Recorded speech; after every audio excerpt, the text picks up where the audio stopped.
Hey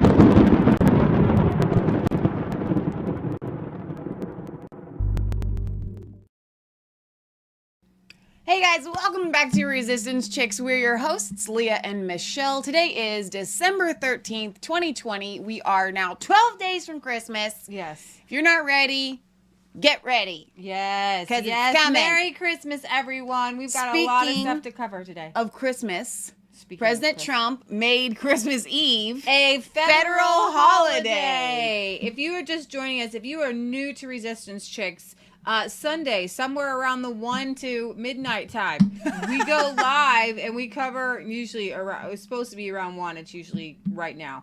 But thank you all for waiting. We like to get the expectation high, it's building to build it up so high, but not too high that you leave. So thank you for waiting patiently from all around the world. If you're new to our channel, which there are many people new to our channel, and if you're watching us on the new platforms, if you're watching this back on, let's say Rumble, thank you so much. If you have just joined us from BitChute and you are a follower on BitChute, our numbers are going up drastically on BitChute. I just got a message from a lady last night that said, I'm following you on your Resistance Chicks Facebook page. I found you on Rumble, but when I went to like your page, a screen popped up and said, you might go look at the page and make sure you want to follow it. You know, that exact same thing happened to me yesterday because I realized on Facebook I wasn't liking the Epoch Times. So I went there and I went to click that I wanted to like it, and that same message popped up for me. Oh, then I feel good that I'm in with them. We're in good company. We're in great company with the Epoch Times. Truth tellers there about China. Some of the things, that was another thing I need to cover today. I could have put in the title. Sorry, there was a lot going on this weekend. I was trying to keep everything track, and it was on my brain to do it. So yesterday we had this wonderful Jericho March. Oh, and by the way, Sundays around 1, we try to cover, we do cover the EU, European Union, and world news, because it's not all about us, crazy Americans, right? There's stuff going around the world that we are all connected to and are important, and we like to shine the light on whether it's, diamonds being sold on the black market in Africa, or Julian Assange, which is connected to Australia. He's an Australian citizen held in high security seclusion in a it's so wrong in an English jail at prison, and he needs the United States to pardon him. So we are asking Donald Trump to pardon Assange, and we aren't the only ones today. It's so it kind of, I don't know if it's funny or not funny, but this was something that was on my heart today. Was pardoning Assange, and it's on everybody's heart today. And they're talking about pardoning Snowden. We just need to do a twofer. Yeah, and I know that a lot of people are like, well, Donald Trump, do these things on the way out. I say do them on the way in for another 4 years. I think that's a really good foundation to start on. And somebody had a really wonderful suggestion that Donald Trump pardon Julian Assange and then put him in charge of forensically auditing the Dominion machines and going in and going in and looking at our CIA and our FBI and all that stuff. I and see what maybe should be declassified for the world to know. Right. I think that would be interesting. But Paul Joseph Watson tweets out, retweet if you think Trump should pardon Julian Assange. And of course, I absolutely do. Now we do have Snowden, so it's Snowden and Assange. It's a twofer right now. Glenn Greenwald. Now I know that we have a handful left over from at the beginning of Resistance Chicks when we were covering the white helmets in Syria, where the left and the right were coming together to say no more war. This was crazy, and then uncovering Bana Alabad. And one of those wonderful people is Glenn Greenwald. He has been featured on Tucker Carlson many times. He recently left his Interceptor, I think it was an Interceptor, whatever, you guys know what it is. And he a news publication that he helped found because they would not allow him to publish what is widely allowed to be published right now about Hunter Biden. Yeah. It's absolutely insane. So Glenn Greenwald says, if Trump follows through on a pardon of Snowden, it'd be a huge victory against the CIA, the FBI, and the NSA abuses. Everyone from Rand Paul, Matt Gaetz, Tulsi Gabbard, ACLU, and Bernie Sanders in the New York Times have advocated for this, at least in the past. The only ones that would be angry with Brennan, Clapper, Comey, and Susan Rice. So I'm happy with that. So I don't know if we're. I don't think your speaker's on. It's not on. Give it a second. Give me a second and then plug us in. All right, but there's a lot of people who want to pardon Julian Assange right now. So I'm just gonna go through some of these things to just randomly on Twitter here. Julian Assange, 10 years detained in the UK after WikiLeaks publication in 2010, shining a light on the U.S. war and diplomacy. Assange's arbitrary detention should be brought to an end, and he should be afforded the right to compensation. We had the WikiLeaks publish the Guantanamo files. Systemic. I'm going to try to make this bigger. I can't read it. You can never make things bigger on Twitter. If you open the image in a new tab, you can sometimes make it bigger. Okay, we'll try. There we go. WikiLeaks publishes the Guantanamo files, systemic and routine violations of the Geneva Conventions. The U.S. knowingly imprisoned more than 150 innocent men for years without charge. Abuse of nearly 800 prisoners, including the use of torture. Among the prisoners is an 89-year-old Afghan villager with dementia, a 14-year-old boy who had been kidnapped, some of the innocent imprisoned purely because they wore a model of watch used as a bomb timer by terrorists. The Guardian publishes secret decryption password to hundreds of thousands of unredacted and unpublished U.S. diplomatic cables in a book that was rushed forward to be written in 3 weeks. I want to know if we are doing crazy things. Obviously, okay. I want to know. Okay, this is a lot. WikiLeaks exposed a lot that was happening in the United States. The war on terror was just a terror of war. We had been offering the Swedish prosecutors Assange's testimony since October 2010. We didn't know at the time that the UK Crown Prosecution Service was advising them not to take up the offer. The UK support Don't Extradite Assange campaign, so you can go to help him there. The US support is the Assange Defense Committee.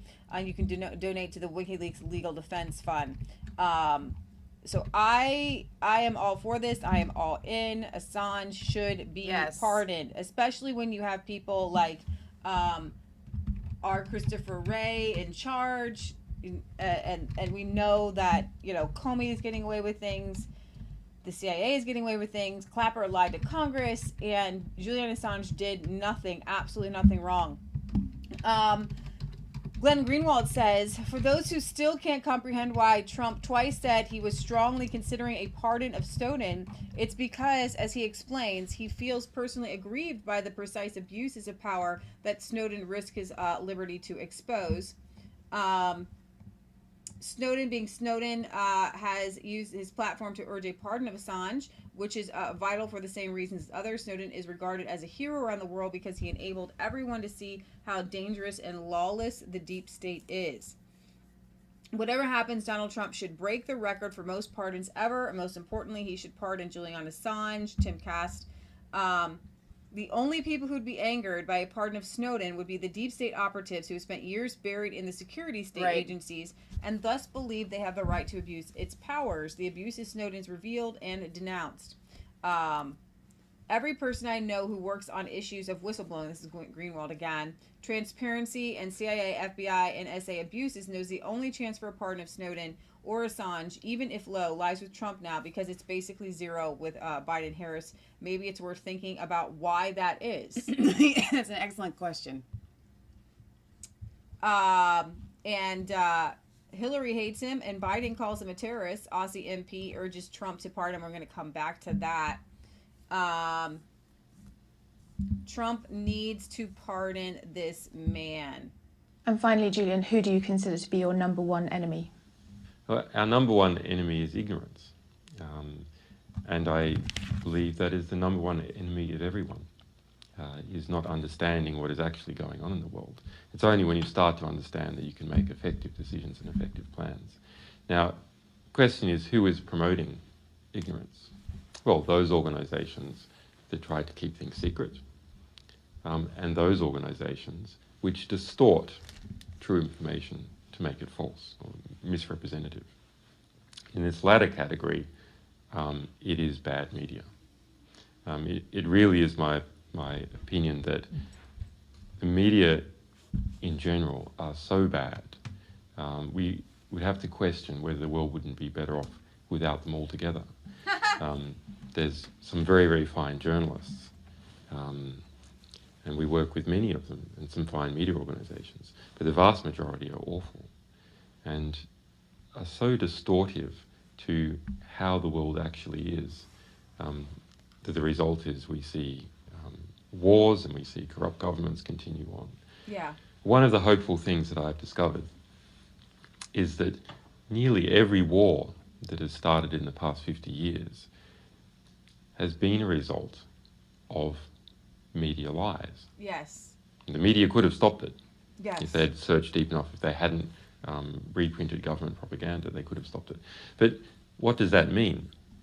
Well, that means basically populations don't like wars. And populations have to be fooled into wars. Populations don't willingly and with open eyes go into a war. Yeah. So if we have a good media environment, then we will also have a peaceful environment. That's good. But the media makes money, and they love war. It's their lifeblood. It's like it's a vampire. Let's see. President Donald Trump claims he will declassify everything. This is just from today. I love it. Over man. Democrat lying and treason. President Donald Trump tweeted Saturday that he intends to declassify everything over his own apparent concern that the Department of Justice and Attorney General William Barr withheld information about an ongoing DOJ investigation of Hunter Biden. Now, I realize this is world news, but Assange and declassified information is definitely world news, okay? This is world news. I don't think they care today. I know. Withheld information about an ongoing DOJ investigation of Hunter Biden. Now, why is this important? I was explaining this to Kansas last night. We were talking about this. And so it's funny how nobody cares about Hunter Biden being Joe Biden's son. He might as well be his fourth cousin once removed by, adoptive parents or something. This is Joe Biden's son. And when you just literally lift up the lid, like a bunch of creepy crawly insects come out, and they're like blood-sucking, venomous, creatures. When you just begin to see what's under the lid, Hunter Biden was a sex addict who had a Pornhub account where he was making his own porn. Oh man, making his own porn. Sex work is true work. He wasn't making money on that. He just wanted to show everybody everything. And with hookers, this isn't the story that I could make up. And why is this important? If Donald Trump Jr. were had a Pornhub account where he was making porn with hookers and putting it up there, that would be, you would hear about it all day, every day. Right. Not only that, he is on a personal note, he's a horrible father. He had this weird relationship with his dead brother's wife in an affair, and he left his wife for his dead brother's wife. This is really sick man, okay? And he's a crack addict. So why does this all matter? Because usually porn stars, I wouldn't even call him a star, I'd call him a candle or a flicker. Porn flickers and crack addicts do not normally get hired as top executives of foreign companies. They only, and I haven't even actually heard this ever happening before. So it has only ever happened for Hunter Biden. Right. And only because his dad was vice president of the United States who had, remember, it wasn't just because his dad was vice president of the United States. They've been making deals while his dad was senator. U.S. senators hold a tremendous amount of power, more than you could ever think. Okay? And so his dad has been in government, milking the government for 47 years. Okay? They were trading on the Biden name and his brother, James Biden. Okay? They had all these really weird shell companies and Burisma and Rosemont Seneca and all these different names. And it is a conspiracy, but it is not a theory. Right. Okay? And before the election, Bill Barr knew of just two of two DOJ investigations into Hunter Biden for tax evasion. I think I deleted the email where the Epoch Times said that, I read this to Leah last night, Hunter Biden refers to some sort of Chinese operative or something like that. I don't remember who it was, but China something, and his dad as office mates in a September 2017 email. Everybody had a key to his office, even this Chinaman. It was $400,000 of income from Burisma that he didn't claim. So it's not just like, oh, tax evasion. And guess what they got? Guess what Manafort, Trump's lawyer, is in jail for? Tax evasion. Right, exactly. And guess how they uncovered it? Well, they said, well, you're spending too much money on like luxury items. They investigated down to like what he was buying to find a crime. Right. They were trying to find crimes on Trump's lawyers. But Hunter Biden's, okay, why is he making this millions of dollars? I forget exactly how much it was a month, but it was insane. Well, I just don't know how you don't report $400,000. Like, if that's a small portion of what you're getting, and like I just didn't report the $400,000. Exactly. Because like for those of us that run our own business, if we write off a pencil that we used for home use instead of for our business, we're getting audited. All right, exactly. Okay. Oh, yeah. So we when we do our taxes, I'm worried about making sure I do all my deductions, and I make like nothing, and I'm worried about deducting like, you know, $100 here, $100 there. He's like, oh, missed $400,000. No big deal. Like, if that were the case, we're good. I'll under that, right? And so like the little guy knows that they could be audited for like you said, did you take off too much gas? Yeah. Seriously, and so the point of the matter is, Bill Barr was brought out of retirement. He worked under George Bush. Yep. To cover all this up and to play us like a fiddle, and it was a beautiful song. song. I believe that he played Trump like a fiddle too. I don't think that Trump would have brought him in if he knew that he had faith that in Barr him, was because do Barr this. Is good. Is good. That's why this is Barr's face. You know why? Because now we know what that was. I thought it was like, no big deal, I'm going to hold the line. It was, this is a big deal. I'm going to hold the line for the other people. Wow, it's amazing, isn't it? It is. Now we know. I knew the whole time.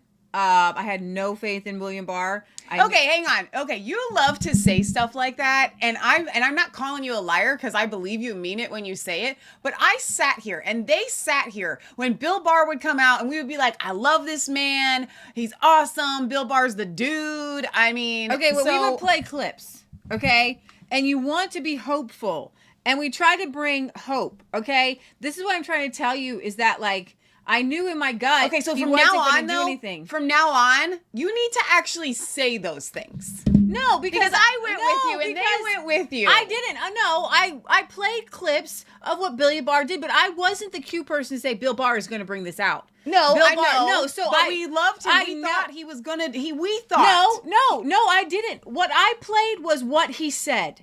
Okay, and I go with what he said. Okay, well, the way that we. Myself and the viewers received that. You're misunderstanding me. We're having an argument. Like, we're having an argument on television. No, this is what I'm trying to tell you.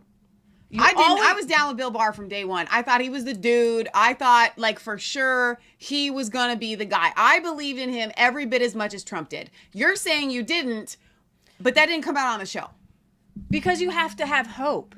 But I was very careful in what I said. And if other people took away from it in some other different way, I can't help that.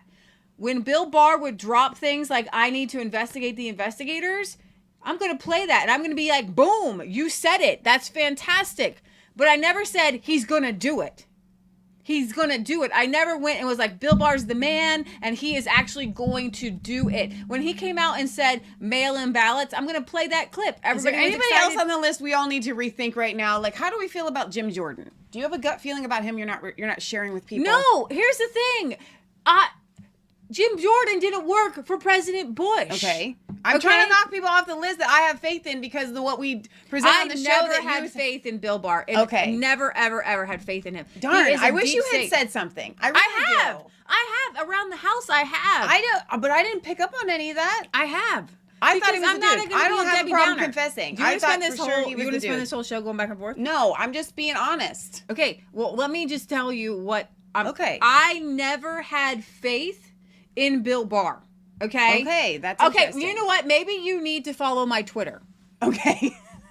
Okay, because Emerald Robinson, I follow her, and she never had faith in Bill Here's Barr, the deal, and here's the she's deal. constantly tweeting things I'm out, not. and so I'm not I calling constantly you a tweet- liar. I'm Okay. not saying that you lied to us. What I'm saying is the way it came out to me, and I think to the viewers, was that we should be trusting Bill Barr. Okay, there are two different ways that I go after things. Daniel Radcliffe, I can never say his name. Radcliffe, okay? He is legit. He's the man. He has always come out. He's always backed in support of Trump. Okay. Okay? Cash Patel. Why? Yeah. Because I look at action. Okay. Bill Barr had words, but Okay. he never had a lick of action. Okay. Not one thing did Bill Barr do. And so on my Twitter, if you guys want to know exactly what I'm thinking, follow me on Twitter. Okay? Because I have tweeted out repeatedly, Barr, where is Barr? Where is Barr? Where is Barr? Where is Barr? Where is Barr? Where is Barr? Yeah, We but have that had- seems like for the past, like 6 or 7 months, where's Barr? Not like before that, though. Like, when they play the clips and they drop the sunglasses on him and stuff. He said things that Right. were fantastic that needed to be said and the world needed to hear. And so I'm not saying that he didn't have any I guess I'm trying to put it into perspective for everyone. Bill Barr has been running out the clock. Did I realize that I never had faith in Bill Barr to actually do anything, but I did have faith that something would come out under him and that it would come out. It would just come out because he said, I'm going to investigate the investigators. I never thought anybody would actually go to prison, but I did think that he would go after the underlings like Peter Strzok and Lisa Page and the little people. Because it seems so I simple. never It thought didn't that he seem that would go difficult. after James Comey or Right. James Clapper or Brennan. But I did think that when he came out, he was going to do what I would say, and maybe this is better understanding for you. I thought out of a scale of 1 to 10, he would do a 4. And that would be, we would get some information out of this. He said he was going to investigate Okay, so the that kind of puts investigators. us more on the same page. What I was understanding you saying is the way I was understanding what you were saying was I always knew he was a slimy snake and we shouldn't trust him. No. That's the way I was hearing it. I'm like, I never got that feeling from Barr. I get that feeling from a lot of people. I don't really like Mike Pompeo. I'm gonna be honest. I'll put that out here. I'm not sure about him. Well, Mike Pompeo has turned a corner, and so he has proven himself and put his name on the line. Right. And the reason I think I didn't like Mike Pompeo is because of Mike Kelly. But I think I do believe Mike Pompeo is legit and real. When it came to the Q stuff and everybody's like, there's going to be indictments, there's going to be this. I never went behind that. And so I guess we never did that on our show, and I never did that. The Q stuff of Bill Barr is going to come in and he's going to be the dude that fixes it all. Okay. We never did that on our show. Because that's what I'm trying to say. Okay. I was trying to say he's never going to come out and be a 9 or a 10. He's never going to be a 6 or a 7. So we just had He's a gonna 10-minute be like a 10-minute disagreement over we're actually not in disagreement. I'm just saying I personally did not know on this show, even though he was a former Bush person, that he actually was a former Bush person. Okay. I never got that feeling from Barr. Okay, I didn't think that we wouldn't get something out of him. I knew I knew he was hiding. I knew he was walking back, and I thought we could get maybe a 3 or a 4, which would bring out some stuff. Yeah. Okay, but I never thought he would. I guess my point is I never thought he would go full betrayal of Trump. Right.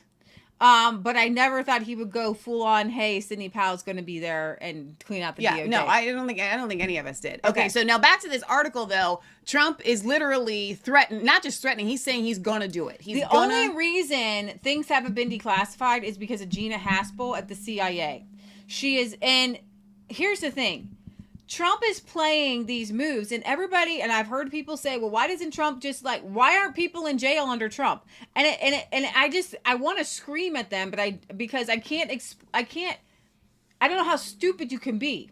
Like, Trump is not a police officer. He doesn't have the power to go and arrest people. Right. Okay? We have a Department of Justice. He has told William Barr as the Department of Justice to arrest these people. He does not have handcuffs. Okay, he cannot go arrest people. He says, I want Hillary in jail. I want Comey in jail. I want all these people locked up. The problem is he put Bill Barr in charge, and he was told by Bill Barr that this all would happen under him. Right. That he would get to I'm sure he sat down with the president and said, Mr. President, I will get to the bottom of this. Yeah. I will investigate the investigators. I know that he played Donald Trump like a fiddle. He played the people like a fiddle. I'm just saying, I didn't let Bill Barr didn't play all my strings, okay? I was always leery of him because I never saw any action from him, okay? All right. President Donald Trump tweeted Saturday that he intends to declassify everything over his own apparent concern that the Department of Justice and the Attorney General William Barr withheld information about an ongoing investigation, ongoing DOJ investigation into Hunter Biden. If that had come out, that Hunter Biden was being investigated by the Department of Justice, Joe Biden would not be president. He would be excluded from running for president. You cannot have your son under investigation by the DOJ and be running for president of the United States. I don't know how people can't understand and the percentages of people that came out afterwards who were polled, if you had known about this, about Hunter Biden, would you have still voted for Joe? I want to say, and don't quote me on this, but it was like 20%. People that found out are like, no, I actually would not have. All right. Hunter Biden acknowledged this week that he is under investigation over questions about his tax returns. Who thinks that this is going to be just brushed under the rug? Tax returns, right? And possible unreported income from the Ukrainian gas firm Burisma. Let's see. Further information seems to have emerged, creating questions about Hunter Biden's foreign dealings, including a possible entanglement with China. Come on, guys. There's more than a possible entanglement with China. We played the video. Did we play the video of I don't even think we did the Tucker video where no. Oh, we probably should. You can just tell about it. On Chinese TV, they made a joke about Hunter Biden having business deals in China, and they laughed, I guess, and they laughed and said, "Why do you think that is?" Okay, they know that they were buying their way into the U.S. Department. They knew this goes into tie-in with Eric Swalwell having the little Chinese spy girlfriend who was really 30 years old when she went to university, and Swalwell was approached in 2015 by the FBI and said, your girlfriend is a Chinese spy. But his dad on Facebook, his dad and his brother are still friends. A picture that she with just chick, posted. Fang Fang Fong Fong. And just Fang liked Fang. a picture of her. So he is still in contact with this chick. Okay, Chinese spy. And Nancy Pelosi put Eric Swalwell on the Intelligence Committee. And has still come out reaffirming that she has every bit of faith in him. And Swalwell has come out and said, I was made aware of this in 2015 and handled it, but then why does your family still have connections with her? If you find out that you were dating a Chinese spy, that's cut and dry. Right. There's we can still be friends. We're just not sleeping together. So China has a bunch of fake money, and that fake money is a drawing. We have to bring it down a little bit, don't we? Okay. Is she awake? Yeah, she's really I think she's upset. The mood in the room we need to bring it down. Shh, bring it down. Okay, to a calm. This is actually good news that is coming out. Okay, China has infiltrated the United States at every level. Yay! We're figuring it out. Yay! Sidney Powell and Lynn Wood are finding the connections with China, dropping $400 million into Dominion software right before our U.S. elections. So the whole reason of Russia was because China. And the CCP and the Chinese Communist Party have infiltrated every area of our government. And it's like a cancer. And that is why all these things, all these messagings that come from the Democrat Party, they actually come from the CCP. They come from the Chinese Communist Party. All right, we're moving on. Okay, in addition to Delaware, the securities fraud unit in the Southern District of New York also scrutinized Hunter Biden's finances, according to the person with direct knowledge of the investigation. The person said that as of early last year, the investigators in Delaware and Washington were also probing potential money laundering and Hunter Biden's foreign ties, which I'm sure they will come out and say, and I will put my money on the line, oh, we were wrong. We investigated it and there's nothing there, because that's what they do. They investigate and they find nothing, okay? But it's interesting, interesting, is that what you want me to to tell the people. They investigate and they find nothing. I don't like to come on air and say nothing is going to happen. It's all horrible. We're going to hell in the handbasket. So when Bill Barr comes out and there's a little spark of hope, I don't want to just put a squash on it, even though I know it's not going to be anything big. But I still want to talk about it because it's important. Because what Bill Barr was saying was really important, even if I didn't believe he'd actually do anything about it. Okay, so I actually kind of disagree with you on this, only because the DOJ has been investigating Hunter Biden for 2 years. Well, since 2015, actually, but definitely for Okay, so if they were going to find nothing, they would have already have declared they were going to find nothing and sweep it under the rug. That would have just, it doesn't take 2 years to find nothing. Well, what is unless you're investigating Trump. But here's the thing. Why does it take 2 years? Okay, why did they hold it under the bag? Okay, it could have leaked to anyone at any time. Bill Barr knew about it. Why is it going on? I think, honestly, it's going on for 2 years in hopes of getting a Democrat into office so that they can then sweep it under the rug. So we now know that won't happen, so it won't get swept under the rug. Okay. All right. I think you're taking offense where there was none made. I'm just saying it came at me. We obviously, after we talked it through, we realized we weren't disagreeing. I misunderstood what you were trying to say. I thought you were trying to say Bill Barr, slimy weasel, was always going to betray Trump. I always knew it. And you were not trying to say that. So we're good. I don't know. I don't know what I'm saying. I can tell you deep inside, I didn't think Bill Barr would do actually anything legitimate. Of import. And when he came out and said he was worried about mass mail-in ballots, he said he was worried about it, but he didn't say he was going to do anything about it. He didn't take the next step. He just did a little interview on CNN and was as well, it opens up the need to possible fraud. I like what Secretarian says here. Trust in God. I try to look at things like, what is God accomplishing with this? Barr may not be doing what we think he should, but his actions have shown how the DOJ needs to change. There you go. The person said, let's see. All right. On Friday, the Wall Street Journal reported tensions bubbled over in the White House following news that Trump's Attorney General, William Barr, knew of the investigation into Hunter Biden's business dealings before the presidential election, but did not make it public. A decision the president felt cost him support and may have cost him the election, but it didn't, but it could have if we didn't figure this whole thing out. Mr. Trump, in a meeting Friday, fumed about a Wall Street Journal report that Bill Barr knew of an existing federal investigation into Hunter Biden and could have told Trump. Absolutely could have told Trump. Absolutely. This is President of the United States. Nothing is classified from the President of the United States.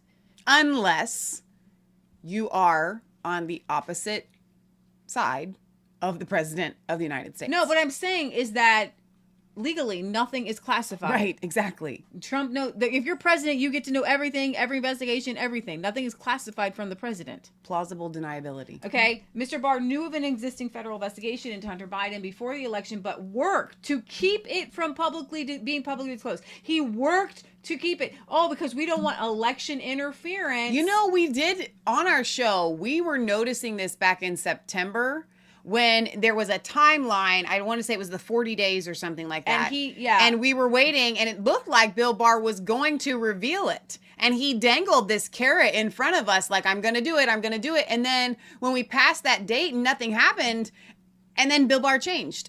Yeah. That was when we visibly saw him change. Yeah. He put down the facade.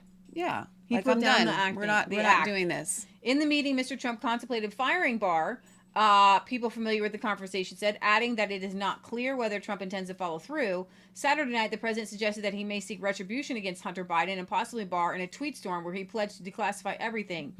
I have been doing this. I agree. The President Trump retweeted in response to a post from conservative Todd Starnes suggesting that at this point, real Donald Trump should declassify everything.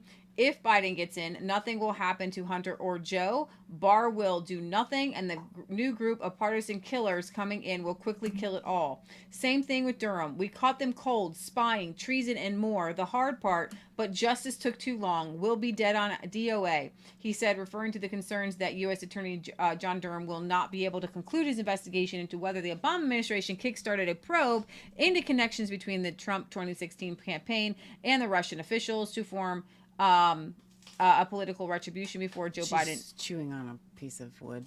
Oh, better go get it. Maybe give her a chew she can have. Although it's not clear that Trump is planning to declassify, the Wall Street Journal reported it's not clear Trump is planning to declassify. The Wall Street Journal reported Saturday that the president is considering several special counsel investigations, one into Hunter Biden's business dealings and alleged tax issues, one into claims of widespread voter fraud into 2020 presidential election, and even a probe of Barr himself. Wow. Himself stemming from Barr's comments last week that the DOJ does not suspect a national effort to upend the November elections. If Trump appoints a special counsel, it will likely be a heavily limited investigation. And the Electoral College is expected to vote on Monday. So that's tomorrow. We'll see what happens. I think we're going to see something come out of Wisconsin there. So I want you to hold on to hope for that. Would you go ahead and play some of the Assange videos? Oh, yeah. We were jumping around there. All right. Which one first? Any of them. Oops. Pause that. Rewind it. While you bring that up, I'll just Do play this. you want to give Edward Snowden a pardon and bring him back? You once suggested it. Well, I'm going to look at it. I mean, I'm not that aware of the Snowden situation, but I'm going to start looking at it. There are many, many people. It seems to be a split decision. There many people think that he should be somehow treated differently, and other people think he did very bad things. And I'm going to take a very good look at it. Okay? I mean, I've seen people that are very conservative and very liberal, and they agree on the same issue. They agree both ways. I'm going to take a look at that very strongly, Edwards. That was an old clip. Okay, go ahead. I'm sure he's definitely looked into it now. He's being punished because he published information in the public interest. Publishers, journalists, if they have information that is in the public interest, their duty is to publish it. And that's what Julian did. He did the right thing, and now he's being punished for it. Just look at how Chinese state TV is using Julian's case as a propaganda tool to say, look, when they talk about freedom, they're not serious because they're not protecting their own. And the case is so outrageous from the international perspective. That Australia is undermining its own legitimacy, its own ability to project itself into the world and its own self-interest. You can see the full interview on Your World and get the exclusive details on the new high-level push to free Julian Assange. With the fight to free Julian Assange, this week marked 10 years since the Australian citizen and WikiLeaks founder was first detained in the UK. Assange is currently being held in London's Belmarsh prison as he fights extradition to the US to face charges related to his publication of confidential information. The United Nations Special Rapporteur on Torture this week described his detention as, quote, neither necessary nor proportionate and clearly lacks any legal basis, end quote. Tonight, we can exclusively reveal there's a new high-level push to bring him home, with the help of US President Donald Trump. The details soon, but first, how a boy from Townsville came to be one of the world's most influential figures and a wanted man. A hacker or a hero, a publisher or a prior. Interpretations of Julian Assange's actions vary, but the actions themselves shook the world. He's a journalist who published journalism that reveals war crimes. That's what he is. Assange established WikiLeaks in 2006, an organisation to help whistleblowers publish their material online. 5 leaks in particular gained international attention and made Assange one of the world's most wanted. US Army documents detailing mistreatment of Guantanamo Bay detainees. Tens of thousands of US diplomatic cables revealing a secret drone program and attempts to spy on UN officials. Democratic National Committee emails showing the party was trying to rig the 2016 primaries for Hillary Clinton. CIA documents revealing the agency routinely breaks into phones and computers. And arguably the most significant, almost 500,000 documents on the Afghanistan and Iraq wars. They revealed the US military killed hundreds of civilians in unreported incidents. Item all follow-up. This video shows US helicopter pilots killing 15 men in Iraq, including 2 Reuters journalists. Keep shooting. Intelligence officer Chelsea Manning would be sentenced to 35 years for leaking the material to WikiLeaks. Exposing wrongdoing earned Julian Assange and WikiLeaks various awards, including the Walkley for Most Outstanding Contribution to Journalism. But it also earned them the scorn from US officials. It's time to call out WikiLeaks for what it really is. A non-state hostile intelligence service often abetted by state actors like Russia. They deem infiltrating networks and releasing classified information unacceptable, regardless of the content. A US grand jury has indicted Assange on 18 charges, 17 of which fall under the century-old Espionage Act around conspiracy to receive, obtaining and disclosing classified diplomatic and military documents.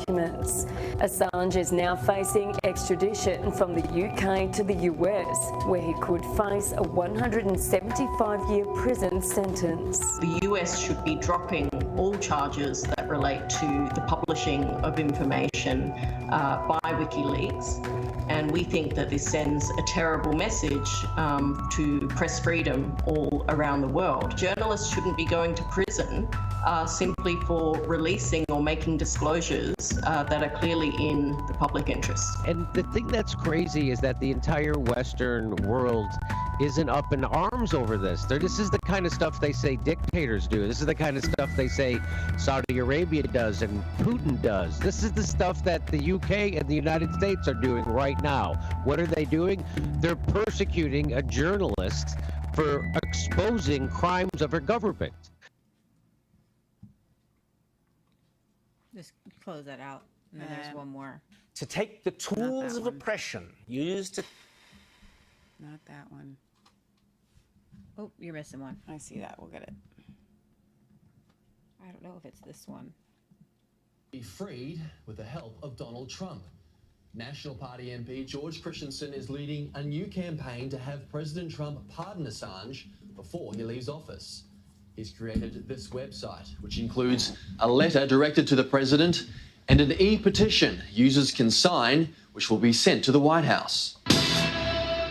George Christensen, President Trump has quite a lot on his plate at the moment and surely plenty of other people petitioning for pardons. Why should he help Julian Assange? Well, look, Julian Assange has been a target of the Democrats, actually. You hear a lot of lefties sort of suggesting that this is Donald Trump's war on Assange. It's anything but. It was started under the Obama administration. I mean, Hillary Clinton hates his guts, obviously, for exposing who the real Hillary was. And you've had a war on Assange by the Democrats and the deep state ever since. I mean, Joe Biden called Julian Assange a criminal. He called him a high-tech terrorist. So this is one way that Donald Trump can stand up for free speech. He's been a big fighter on that. His whole presidency against the sort of cancel culture ideology of the left. And I think this is one way he can stand up again and show that he is that defender of freedom of speech, which is a key value of the United States. And while he's doing it, he can poke the deep state in the eye. Well, in your letter you write, President Trump, you have made some powerful enemies and everything you have achieved as president is under threat. Now, it sounds like you're trying to make it about the president himself. Well, look, I think that they've successfully stolen an election from Donald Trump because, without a doubt, in my mind, there's been high levels of voting irregularity and fraud. And the people that wanted Trump out of office are the same people that have waged the war on Julian Assange and want to lock him up in a jail cell to rot for 175 years. And so, as I said, that this is a way that Donald Trump can ensure that they don't win, that free speech is protected. The United States is the bastion of free speech. It is one of the greatest nations in the democratic world, and that great document of democracy that is the United States Constitution has as its core the First Amendment, number one, numero uno, free speech and freedom of the press. And we know that Trump is a big defender of the Constitution, big defender of those values. So I'm hoping that he will pardon Julian Assange. It's the right thing to do. And I'm encouraging people to support that with this website I've set up, www.pardonjulianassange.com.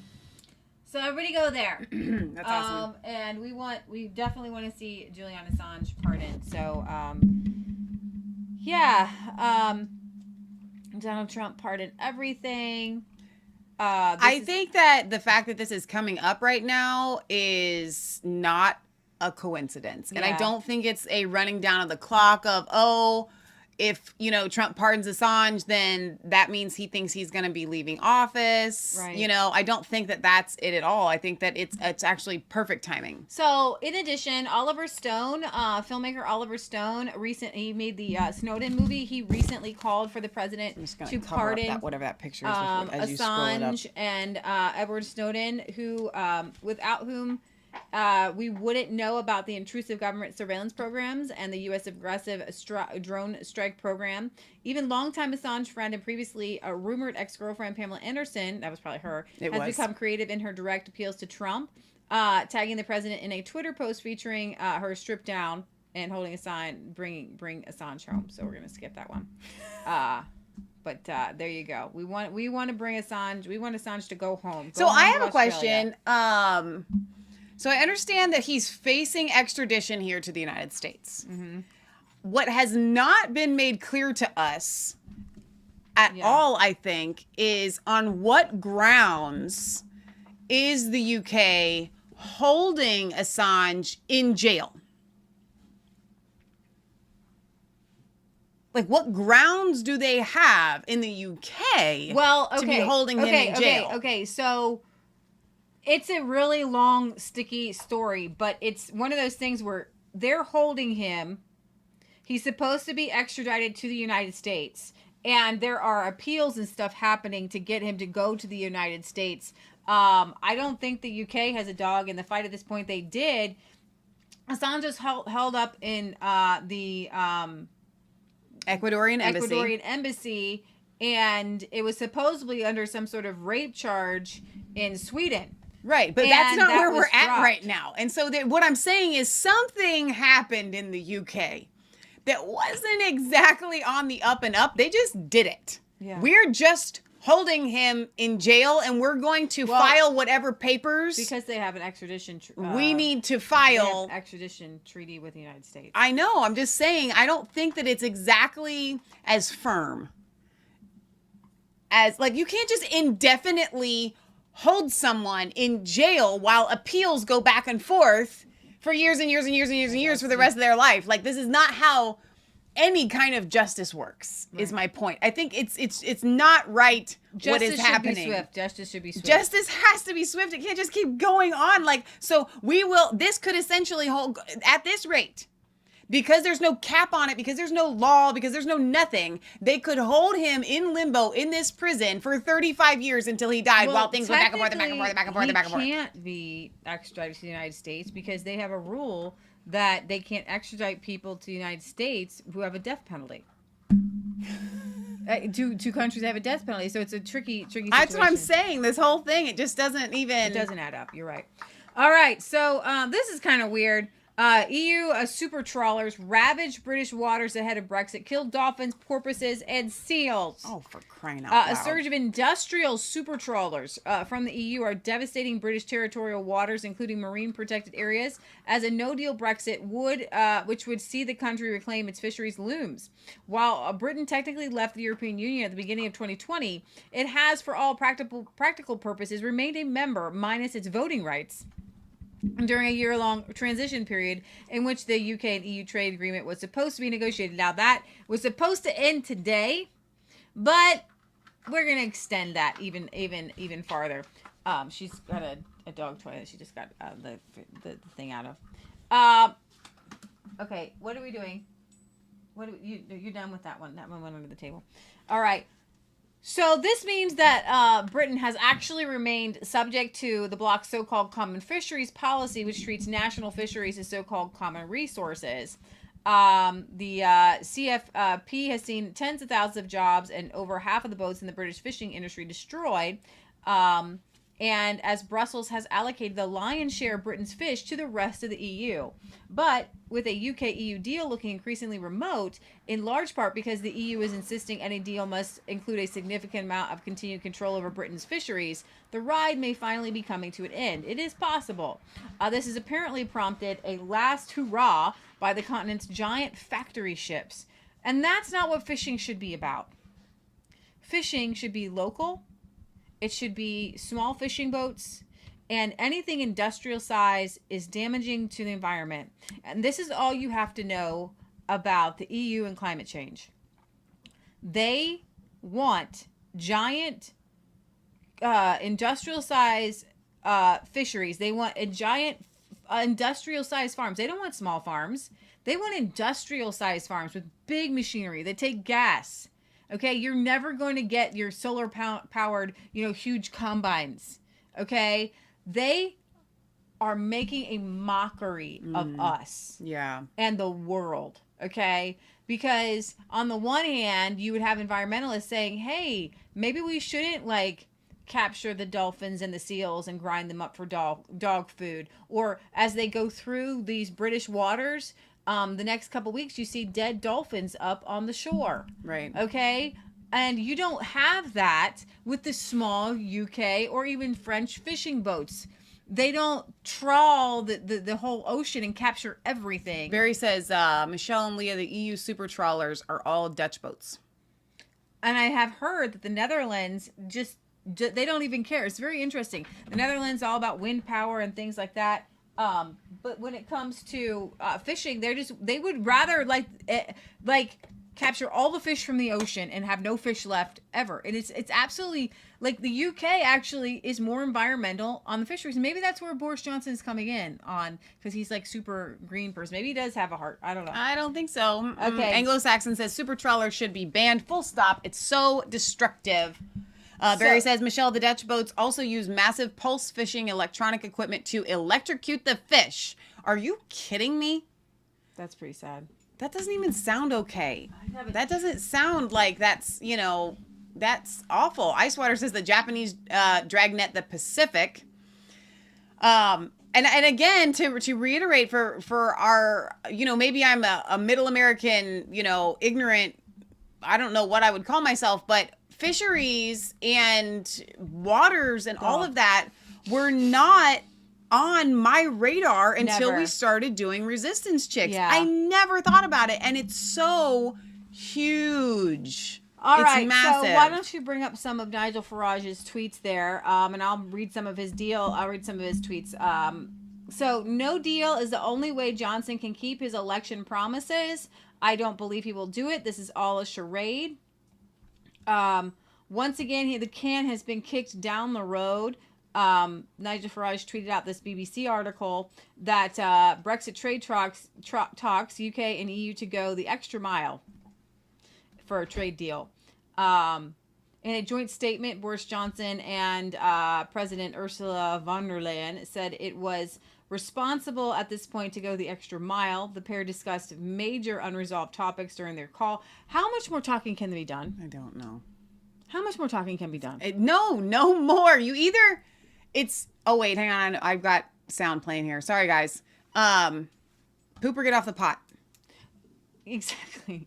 The two sides said Sunday was the deadline for a decision on whether to continue with talks. With the UK set to leave the EU rules at the end of this month, the leaders agreed to tell negotiators to carry on talks in Brussels to see whether an agreement can even at this late stage be reached. They did not say how long these latest talks would continue, but the ultimate deadline is December 31st. The time must be allowed for the UK and European parliaments to vote on any deal that actually emerges before then. Wow. So Mr. Johnson repeatedly repeated his warning from earlier this week that a no-deal scenario was most likely. The UK and EU have been carrying out negotiations for a post-trade deal since March, but actually just for forever. Do you want me to play a video? I'm going to go get her a treat from upstairs. Yeah, go ahead and play. They're all up. Oops. Wait a minute. I don't know if you wanted that one, but I've got 3 up here at the top. Okay, go ahead. Just press play then. Well, I got to switch the screen here. Screen share. And then we can make them big.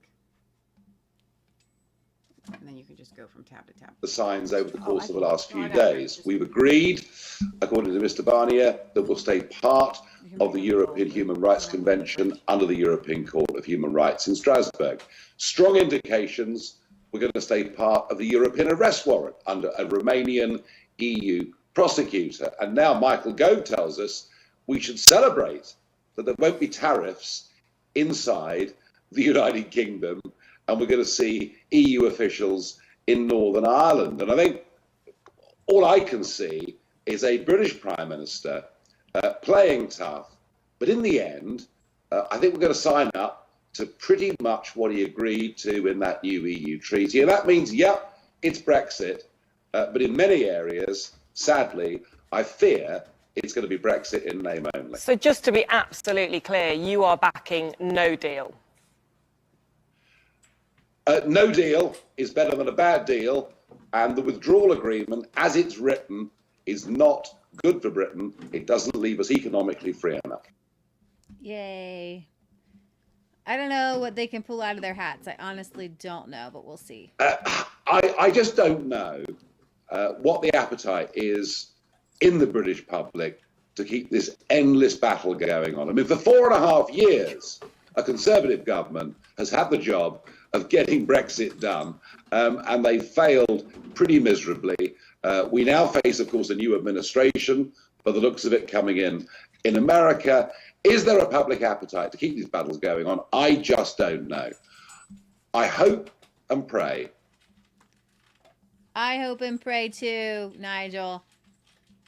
We should have left 4 years ago. We should have left 4 years ago. And whatever short-term bumps in the road there may or may not have been, should have been dealt with then. I think it's been handled. There are people who are worried about losing their livelihoods, and it's been a heck of a year for all of us, hasn't it, with COVID? This is more than bumps in the road for so many people. It certainly has. That there is no question. Look, when it comes to transport chaos, Kent is used to that. Operation Stack with 30-mile queues on the M20, I'm afraid is a common occurrence because we get gales in the channel or we get the French fishermen protesting. We are used to that. But we are living in the 21st century where any sort of customs declaration can simply be done on an iPhone.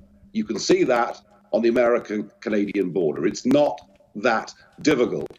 When it comes to businesses that would suffer a short-term hit on tariffs, well, look at it this way. If the EU charges us tariffs, and we charge them tariffs, we'll be better off to the tune of £7, £8, £9 billion a year. So we will be able, in the short term, to help anybody that is disadvantaged. But remember this, all the terrible predictions, economic predictions about what would go wrong if we even dared to vote Brexit, none of those have come true.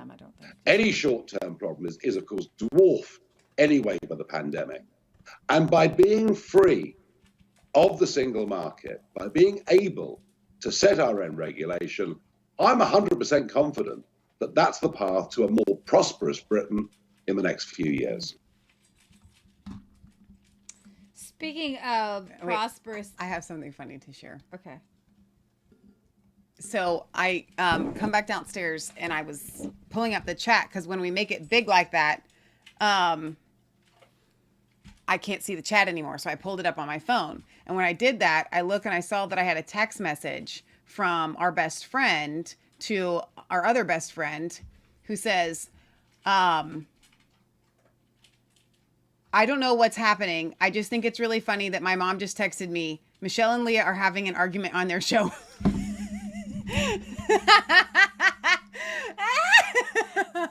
Hi, Renee. That is so funny. That is so funny.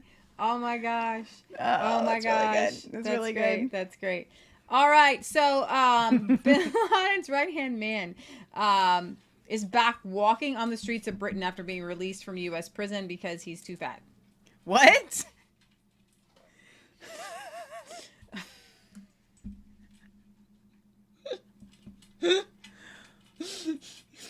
Osama bin Laden's right-hand man is back walking the streets of Britain after being released from a U.S. jail because he's too fat. No, that's not how this works. We don't release people because they're too fat. Abdel Barry, 60, who plotted blasts. It's not funny. It's funny, but it's not Okay, funny. they're saying in the chat, who has the, are you guys still hearing a popping in your ear? If there's something wrong with the sound, I need to know. I need you to make more descriptive and more of you actually speaking out about that. Who plotted blasts, make sure there's nothing going there in the background, that killed more than 200, one early I'll get it. Nothing's mercy going in the release by moaning that his life was at risk from COVID due to his weight. Want some more? The convicted terrorist known as bin Laden's spokesman in Europe, there's an open can of wet food in the fridge. The convicted terrorist known as bin Laden's spokesman in Europe was freed in New Jersey on Tuesday and flew to the UK. He's too fat for prison, but you can get the man on an airplane. Are you sure it took off? How did you calculate it to make sure the plane would take off? The dad of 6, whose son is also an ISIS jihadi, has been reunited with his wife, who lives in a $1 million council flat in northwest London. Isn't this great how we treat terrorists around this world? You know, it's just fantastic. You just live off the government for years and years. His wife lives in a $1 million council flat. His return could not be blocked because he was granted asylum in Britain in 1997, and officials cannot send him back to Egypt, where he was born and raised, because he could be at risk for death or torture. A security source said last night, his return remains a huge headache for the Home Secretary. She is intent on ridding the country of threats, but here's a notorious terrorist dumped right on her doorstep. He fled, this guy, Abdel Barry, fled Egypt for Britain in 91 and 98. 2 al-Qaeda truck bombs killed 224 at U.S. embassies in Kenya and Tanzania. Prosecutors said he was a senior member of a terror cell and had claimed responsibility for the bombings. He was finally extradited to the United States in 2012 and got 25 years after admitting his role. I can do some math. It doesn't sound like he... How do you only get 25 years for plotting a terrorist role? Like, death penalty? Anyone? Like, I don't get it. Abdel Barry's failed fight against extradition was backed by ex-Labor leader Jeremy Corbyn. This year, his lawyers told a New York court his morbid obesity was an extraordinary and compelling reason for mercy, and a judge agreed. No! Sources say he will... So I eat a lot of food in jail. I eat a lot of food. Because I always kind of envision if I ever go in jail, the only good thing out of it would be a weight loss program. Like, how do you gain weight in jail? Or how do you maintain a massive weight in jail? Like, everyone should get their, like, certain allotment for, you know what I'm saying? Like, well, you know, I'm going back to, like, Charles Dickens and stuff. Everybody gets a scoop. Just to be clear, I do not believe he's going to jail in the UK. So you guys in the UK will be putting him up and paying for his more of his food and his nice $1 million council flat. Tell people in the chat what the council flats are and why this would be an issue, a $1 million council flat. That doesn't even... How does a $1 million council flat even exist? They're always expensive. I don't know why.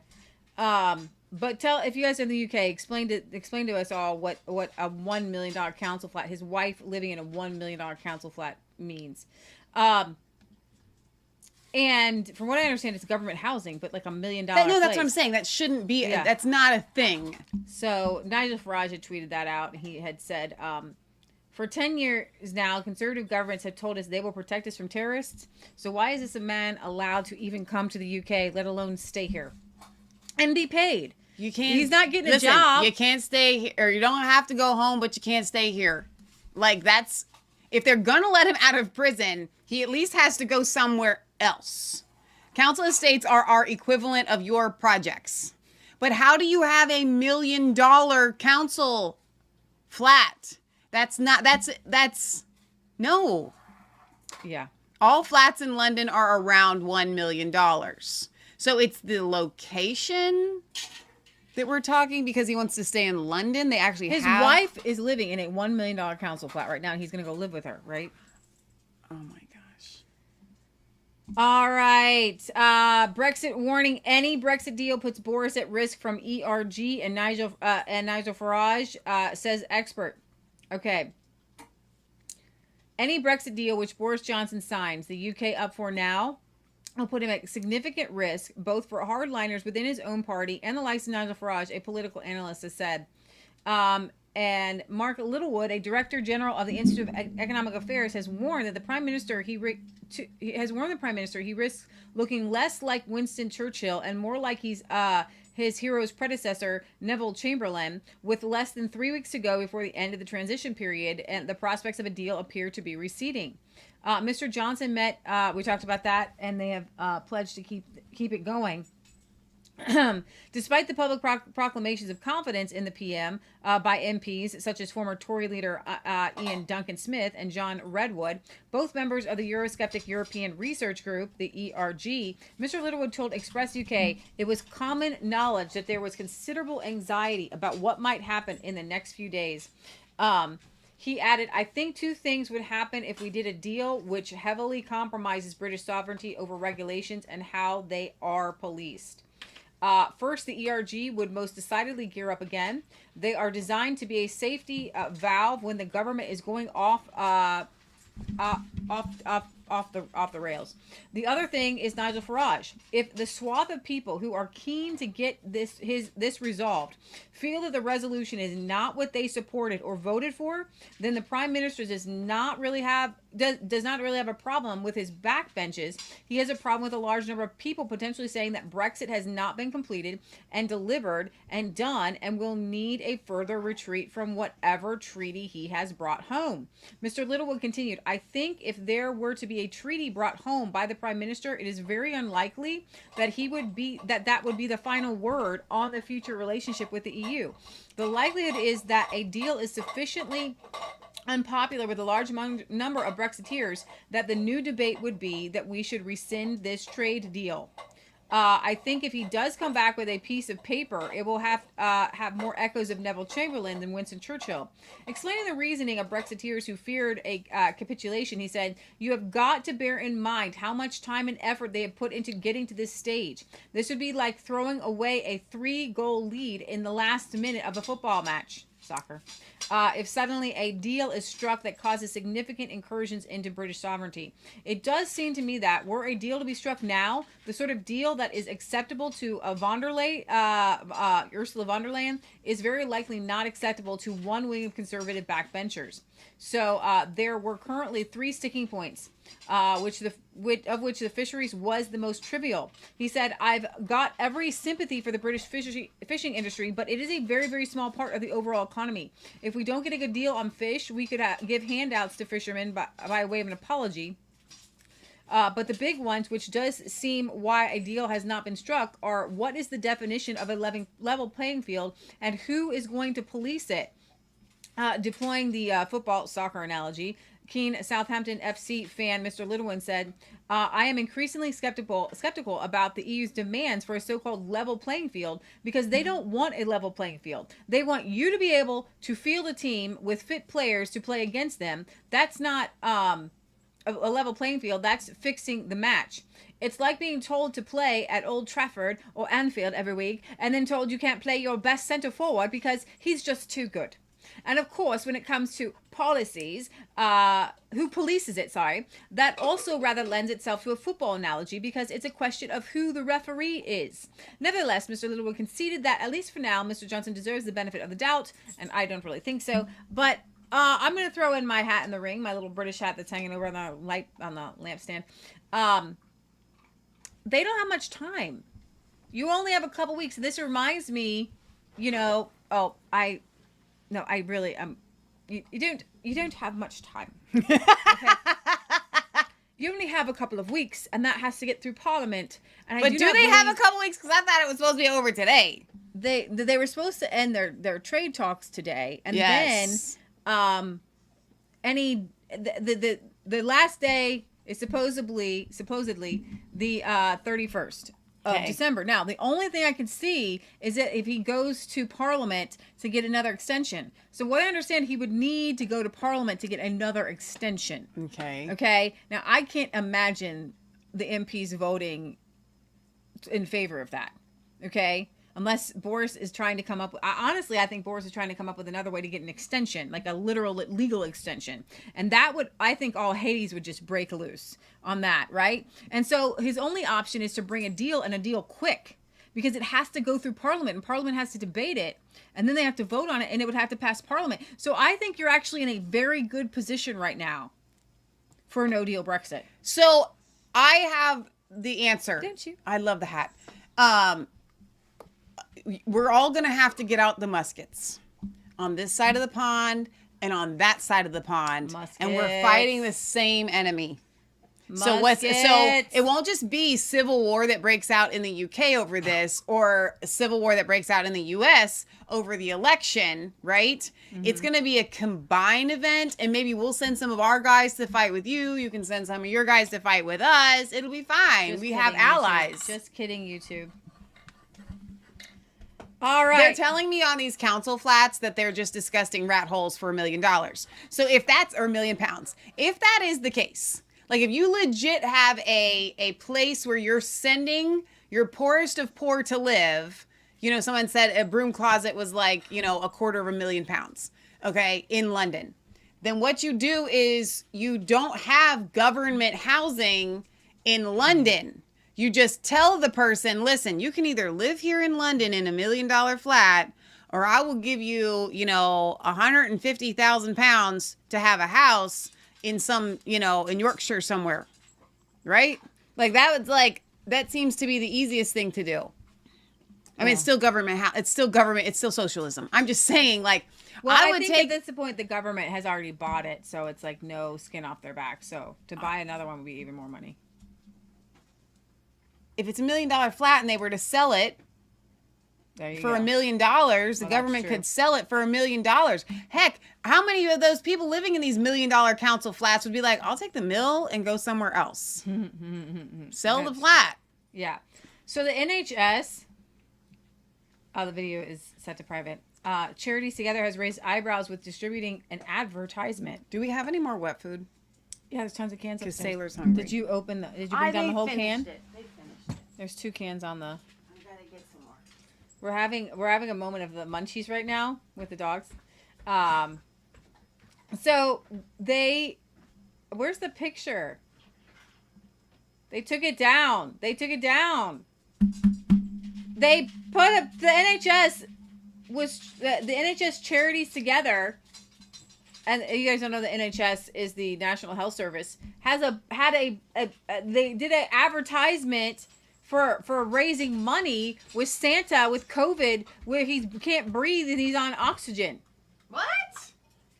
Yes. You can't do that. And they took it down already, probably because of the outcry.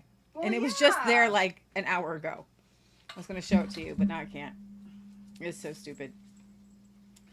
Germany. Germans call for harsher lockdowns as coronavirus is on the rise. More freedom. They're just taking away more freedom. I'm not going to play Angela Merkel telling people to, submit to government overlords. I'm just not going to do it. But Germany is under intense lockdown. So, guys, can you see this? Now, Michelle's going to have to bring this up so you can really see it. The Vatican has unveiled. I'm going to take my British hat off, I guess. What could be the most hideous manger scene? Oh, it's awful. In the history of, I can still pull it up. Bring it up for them to see. In the history of the entire world, you can just probably Google it. I got it. Vatican nativity scene. I had a friend of mine, or I have a viewer who said, "Where is Jesus?" And it was cut off, so I didn't actually see down here. I guess that is supposed to be Jesus. What's actually kind of weird about this is that all the blonde hair, like Jesus and Mary, and I guess, is that Joseph or an angel? Like, I can understand an angel having blonde hair, but like, you have to go for the time, I guess, the time frame for 2020. There you go. Oh, there you go. On the let's one just pull it up. We'll just go through some of these. Yeah, together. Please do. There's always this really weird witchcrafty note to Catholicism, and no offense to Catholics, make it big. Let me move us. Hang on. Yeah, they can't I'm gonna see put it. us. Oh, that's not my Christmas decorations. Oh, I'm moving That's us. funny. Here we go. Can you make that bigger? I'm gonna try to make it bigger, but it depends on how many you want to see. Oh, I just want to open the image. Hang on. Open image in new tab. Here we go. Yeah, there you go. So, in deconstructing this, it just really reminds me. Is that supposed to be Jesus? The little thing in the front. That's not a shepherd boy? That's a baby? I think that's Jesus. Okay, so observers shoveled abuse, and give me your best line for this. I want them. I want to hear what you would call this. Online, we're hearing mummified Mary, Weeble Jesus, after the ovate children's toys launched by Hasbro in the 1970s. Remember the little? He looks like a little. What's the space alien on the side? I don't know. I don't know. I don't know. Martians, toilet paper rolls, and astronauts. It looks no. That's an astronaut. Were some of the comparisons made to the cylindrical figures small. meant to represent the Holy Family, the Magi, and the shepherds of Bethlehem. Others saw one ominous figure, the helmeted image of the Mountain from the Game of Thrones television series, while other conjured up memories from the robot of Lost in Space. What is behind the space alien? Right here in this one that I'm looking at. No, right here on my picture. What is that ghoulish looking like? I don't understand. What is this? I'm really confused. Hang on. But why is there a spaceman? This guy right here. This guy. What is that? In no way does this horned creature bring me Christmas joy. And to think in a few weeks he's going to be standing over a baby Jesus at the Vatican. I feel like this is some sort of satanic move of like the New World Order. They're going to take over Jesus. What is it? The bells help a little. No, the bells don't help. Hang on, wait, now they can't see it because I've got this big.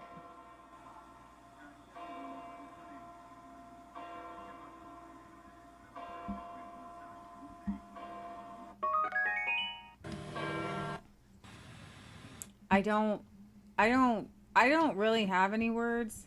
Okay, can we just make a comparison here? So I just put 2019 Vatican Nativity. I think it was this one. Oh. So let's do a comparison. Let me open this in a new tab here. So this is what we had last year. All right. Let me move us back up here. Okay, that's way better. Is it's still kind of weird. I don't know that guy's like, what's going on? I don't really know what's all going on here. Why is there a naked man there? Because they got a lot of homosexuals. They have to put in the naked man. That's weird. Here, let's go back over here. So why is it? Is it supposed to be like French people, like historic French people? I'm pretty sure this one that I just had up was because these are. Why can't the nativity let's just go back one more be a year. nativity? Why can't it just be? Okay, so that's not bad, right? That's pretty. If this was 2018, let's open this in a new tab here. Oh, I can't make it much bigger. Okay, so I mean that's not awful. It's not awful. Let's go back one more year and then we'll be done. Comparison. One irate Italian wrote on social media of the Vatican manger scene, ugliness. Now this looks similar to the one they had in 2019. Ugliness. Go back to the one from this year. Ugliness is the first thing you notice, followed by a lack of familiar warmth and the distancing guaranteed by the cylindrical figures. If you wish to judge harshly, the cylinders call to mind the sacred poles of satanic cults condemned in the Bible. Additionally, a major scene is intended to evoke feelings of piety and devotion, not pity and revulsion. over the birth of Jesus in Bethlehem, and thus this particularly regrettable work offends not only aesthetic sensibilities, but also the religious reverence of the faithful. The Vatican said the nativity scene exhibited in St. Peter's Square was created by the students and faculty of the F.A. Gru Art Institute, a state-run high school for design. So I can't get these big ones, these little ones. Hang on, wait. Let's see. I want to make it. They're this lightning type thing. That's like a rope light. Like that's part of the scene. This kind of like weirdness there. It's very strange. So the nativity celebrates the incarnation, God who comes into the world as flesh, not in a totemic form. At the end of this extremely difficult year, people are looking for beauty, something to elevate, inspire, and unite them. And the scene offered in St. Peter's Square gives them something else altogether. The misshapen figures in the nativity scene lack all grace, proportion, and vulnerability, and luminosity that one looks for in the manger scene. The entire point of this holiday is the second person of the Holy Trinity taking human form, born as a baby of flesh and blood, and there is nothing particularly human about the forms we see before us. Context is also important, and these works are surrounded by Bernini's majestic colonnade capped with the monumental figures of the saints. It has been a dark year, and many have had their faith challenged. Perhaps it would have been better to give them a symbol to rally around rather than an object of mockery. So Lizette says that does not look good. Let's see. Looks like a demon, says Dale Jones. It is one of the wise men, the Martian. The Martian is a wise man. Okay, that's very strange. Snakehead worshiping Jesus Pope. I agree with you on that. What's up with the Viking alien, somebody says. Let's see. The Madonna and Child are Mithras, and the mother same as Nimrod and Babylonian reincarnation of his own father. Oh, here we go. Auditions for the nativity scene. Oh my gosh. Jose says it's the Vatican. What do we expect? Saving all my trash for next year's Vatican nativity. Wow. Wow, here's a nativity. Okay, Jesus, Joseph, some shepherds. Come on. Why satanic? Robin says look up the Pittsburgh Vatican nativity scene. It's always awesome. You mean awesome in a good way? All right, so looks like Dr. Taylor Marshall has something to say on it, but that was one of the thumbnails that came up with his video on it. Oh, he's going to do a whole thing on it. But actually, I want to skip that, and I want to go to Michelle. I think this really goes right into the you will own nothing, and you'll be happy. So one of the best, one of the earliest warning givers of the Great Reset has been The Outsiders on and what is his name? I want to know his name because Rowan Dean. I can never remember his name. Rowan Dean is amazing, and he has been helping us get through the understanding. Do you want to play behind us? We can play behind us. Well, okay. Well, it's fine. Okay. Rowan Dean is amazing, and this is his newest on You Will Have Nothing and You Will Be Happy. This is from yesterday. This reminded me of the Great Reset. You ugliness. The nativity reminded you of the Great Reset. Satanic. Yes. Futuristic, war, violence. Like, these are the words. So, like, I am an artist.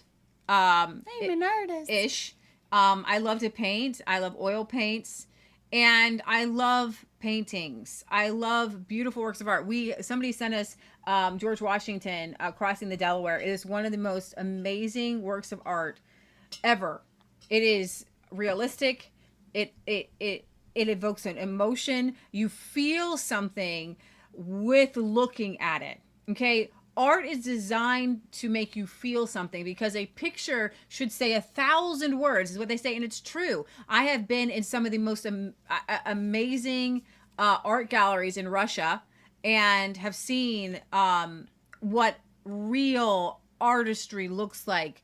So much that the people look like they are just going to just burst off of the page, that they are literally there. It's a photograph. And when you look at something like that nativity, where there's like someone in the chat pointed out a really good comparison of what they were thinking that it was. If it's a wise man and we've got space, like a space helmet on, it's supposed to be wisdom and stuff like that.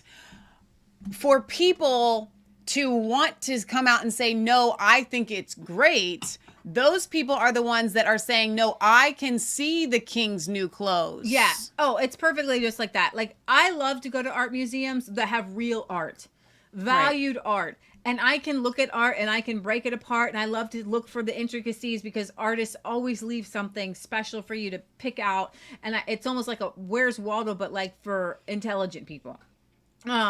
And that's what art should do. It should make your senses burst. It should open your eyes. And that's why Christianity for years have been, churches have commissioned great works of art, because it can speak and it can tell you a story. The idea of the nativity scene, or showing somebody a nativity scene, is to give you a visual, to put you there in the moment, to feel the power of God, that the Son of God had just entered into the world. Right. And that, what you saw was a mockery to say, it was to say, we don't believe in Jesus. Jesus is not the savior of the world. Let's look at aliens and monsters. And, you know, if I'm going to break it apart, I'm thinking Great Reset. We're going to throw Jesus away. It's nothing. I think it's really telling, because we do know that the devil cannot give honor and homage to Jesus Christ. Right. And so if we are seeing that they can't even put a real nativity together. Exactly. That it's what we say this on our show almost once a week. When the devil comes at you with a pitchfork and horns, it's so much easier to go, oh, that's just the devil. But when he comes at you as an angel of light, it's more difficult. So this is so much easier to go, oh, Vatican, the devil. Yeah, exactly. So the words that came to my mind were satanic, totem poles, Mexican pagan gods, or even you know, the Native American Indian totem poles, and then with the random spaceman. I know.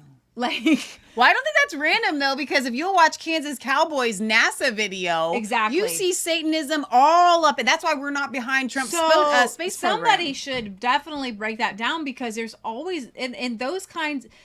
Satanism is about imagery, and they like to they use images as a way to tell a message. And so it's a way to tell the world, we hate you. We hate your Jesus. We hate your God. This isn't a joke. That Vatican nativity scene was a big old, we hate you. We hate Jesus. We hate Christianity. Right. Repeatedly warned about, to take the tools of oppression used to tackle the coronavirus and use them all, lockdowns, forced business closures, exclusion zones, isolation. We heard Angela Marsden earlier, businesses shut down, isolation at home, all of that, all of those measures, including destroying private property rights and private income in order to tackle the climate crisis. Now is the historical moment, the time, not only to fight severe virus, but to shape the system. We have a unique but rapidly shrinking window of opportunity to learn lessons and reset ourselves on a more sustainable path. It is an opportunity we have never had before and may never have again. Don't do the Hitler thing. So we must use all the levers we have at our disposal, knowing that each and every one of us has a vital role to play. The Great Reset is a welcome recognition that this human tragedy must be a wake-up call. It is imperative that we reimagine, rebuild, redesign, reinvigorate, and rebalance our world. Rebalancing investment, harnessing science and technology, and advancing the transition to net zero emissions, all elements of the Great Reset, are fundamental to building the future we need. And that last one was the clown Guterres, who was at the Climate Ambition Summit, telling us the world is going to cook by 3.5 degrees or something by the end of the century. Yeah, right. Yes. This Great Reset is as serious and as dangerous a threat to our prosperity, to your prosperity and your freedom, as we have faced in decades. With these powerful bodies, including the World Economic Forum, the United Nations, the International Monetary Fund, and even Prince Charles boasting that within a few short years, yes, their words, you will own nothing and you will be happy. Remember, this is not me saying this, this is them. They are even running ads for the Great Reset. Not that kind of happy. No. Oh, this is, yeah, he's gonna play the ad again. This is a new one. Whatever you want, you'll rent. It'll be delivered by drone. The U.S. won't be the world's leading superpower. And a handful of countries will dominate. A handful of countries will dominate. I wonder which ones they might be. A terrifying coalition of big business, big tech, and left-wing totalitarians are so confident and so brazen. I mean, they just stole the US election, so I guess they're feeling pretty chuffed with themselves, that they are now promising you will own nothing and you will be happy. What they should have added is, and we, the very rich, will own everything and be even happier. Of course they will. The great tragedy here is that Prince Charles is involved in this fascist, corporatist global push and is thereby putting our entire constitutional monarchy at risk. Queen Elizabeth, please give the bloke the punt. It is critical, and I urge you to write to your MPs over the holidays to insist that no Australian public servant or member of parliament, no individual on the Australian public purse attends the World Economic Forum in Lucerne in May, which is where this obscenity is scheduled to begin. Please write to your MPs and tell them. And you think I'm just imagining this stuff? Crazy old Rowan with his conspiracy theories? Think again. This garbage is already deeply embedded into our state and federal governments. I've spoken before about the insidious phrase, build back better, which sounds like common sense, but is in fact just one of several slogans for the Great Reset. Another being the Orwellian phrase, the Fourth Industrial Revolution. Here's old Klaus again, minus the white cat on his knee, telling us all about the Fourth Industrial Revolution. The fourth industrial revolution will impact our lives completely. It will not only change how we communicate, how we produce, how we consume, it will change actually us, our own identity. And of course gives life to such policies and developments like smart traffic, smart government, smart cities. What we will see is that everything will be integrated into an ecosystem driven by big data and driven particularly by close cooperation also of governments with business, civil society. And this revolution will come at a breathtaking speed. It will be like a tsunami. Tsunami. Like a tsunami in the Fourth Industrial Revolution. You will own nothing, but you will be happy. That is an order. It gets worse. The World Economic Forum are now blatantly saying capitalism needs a dose of Marxism. As I say, it's not like they're hiding their sinister intentions. Indeed, I was horrified when an outsider fan last week sent me this document from the Australian government. Quote, preparing for the future. Industry 4.0 test labs in Australia, a strategic initiative of the Prime Minister's Industry 4.0 Task Force. Section 1, significance of the Fourth Industrial Revolution. The Fourth Reich, Unbelievable. So, may I respectfully remind the Prime Minister there is nothing in the Great Reset that is in Australia's national interest. Australians did not vote for a dose of Marxism in our capitalism. Speaking of Marxists, on this show this year, we also brought Dan Andrews' insidious Belt and Road dealings with Communist China to national attention, thanks to my exclusive interview with US Secretary of State Mike Pompeo, which led, as I predicted last week, to the passing of the government's foreign relations bill. Again, congratulations to the Prime Minister and the government for that one important piece of legislation. If the Prime Minister is true to his words and only listens and answers to the quiet Australians who elected him, then he can comfortably look forward to re-election, possibly even next year. But if he is seduced by the siren voices of the virtue signalers of the international forums, of the global warming alarmists and their doomsday predictions of the greedy renewable investors within His own party, who fraudulently claim that they are saving the planet when all they are doing is enriching themselves at the expense of the poorest among us. Exactly. Indeed, if he puts the interests of the elites over the basic, everyday interests of the average Aussie, it will not end well. But I am an optimist, and I believe Mr. Morrison understands that Australia rejects the reset. It's at the end, what the fourth industrial revolution will lead to is a fusion of our physical, our digital, and our biological identities. What? Hang on a minute. A fusion of our physical. And I know he ended with biological. What was in between? Scary stuff. Of our physical, our digital, and our biological identities. Huh? No, mate. Not in Australia, it won't. Rack off, Klaus. Rack off! So this guy has admitted that he wants to like make us computer people, like digital computer people. Like that is what you're seeing with the Vatican nativity scene, space. The final frontier, right? No. Aliens. We're gonna go. I don't know what they want to go to space, and they want to do the whole Avatar thing and find some sort of plutonium, uranium, cesium on another planet, and then like suddenly it's like damaging the blue creatures that live on the planet. I want to be very clear as I say this. Not clear.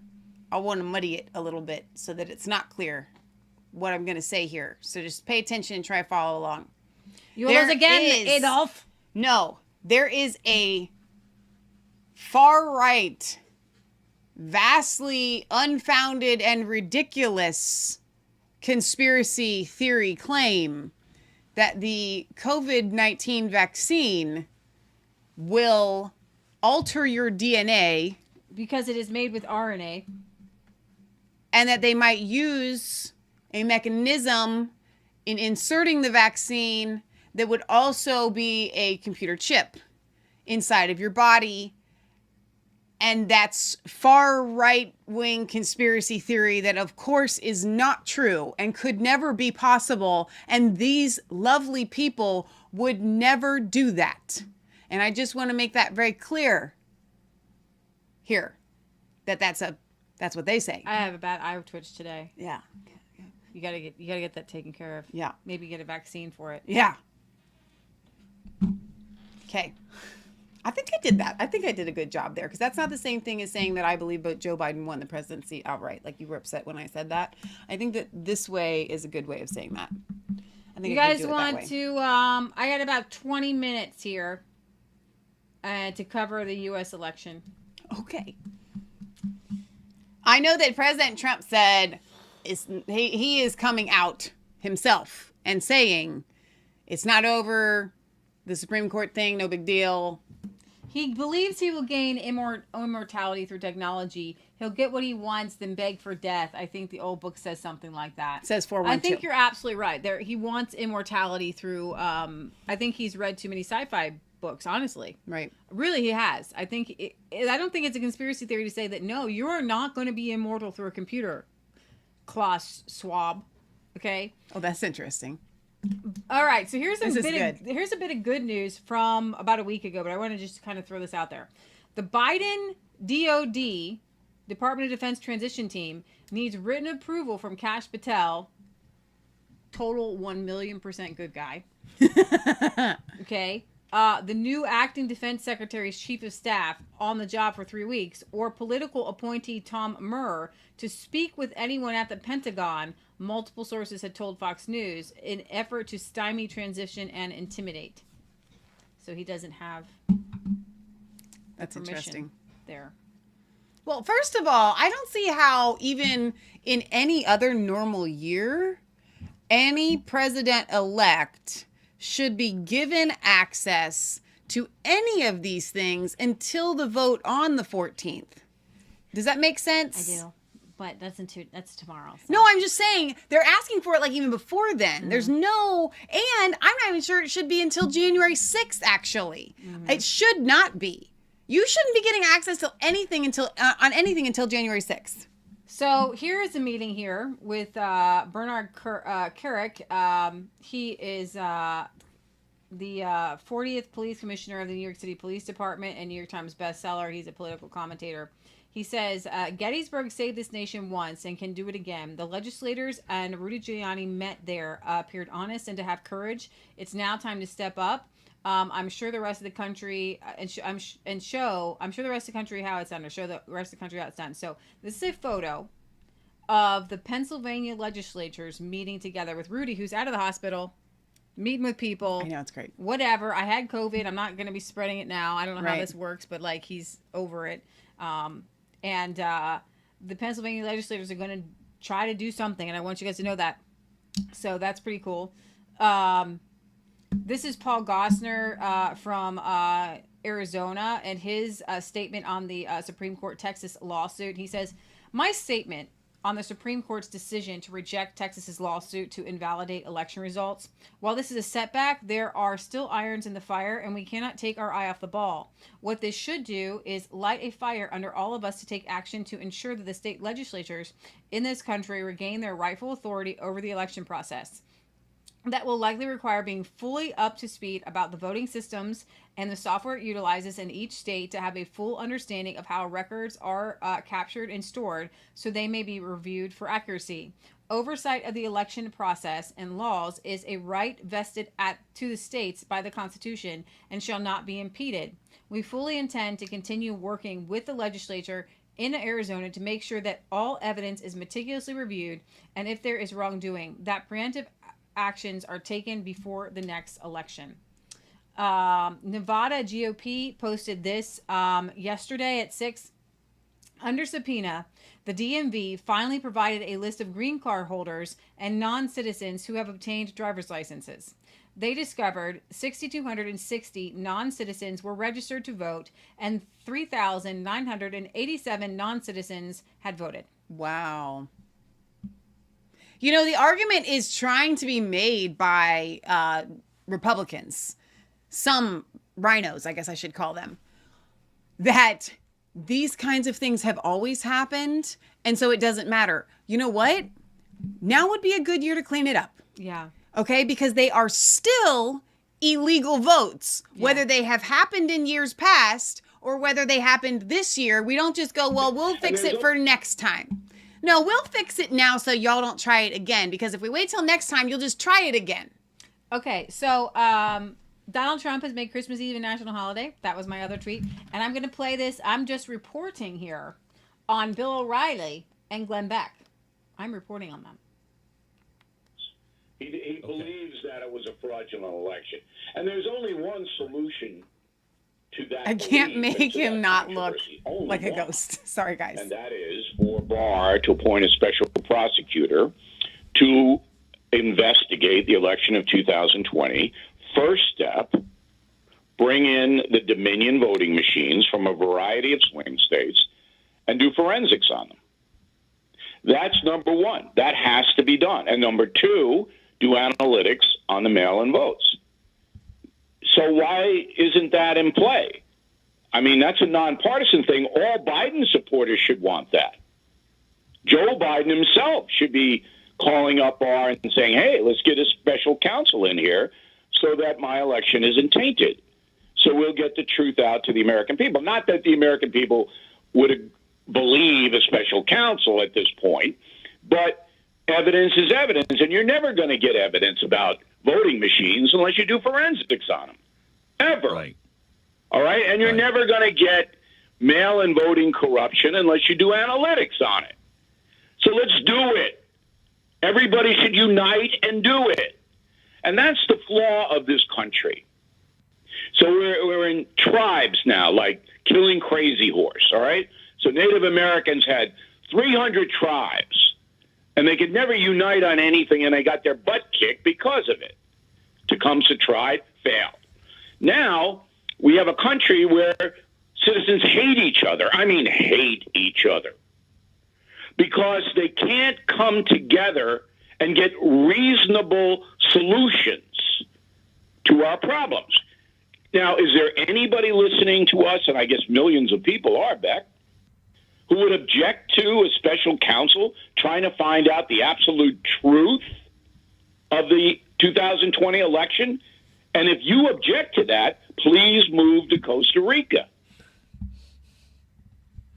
That's awesome. All right, so I want to read you this article.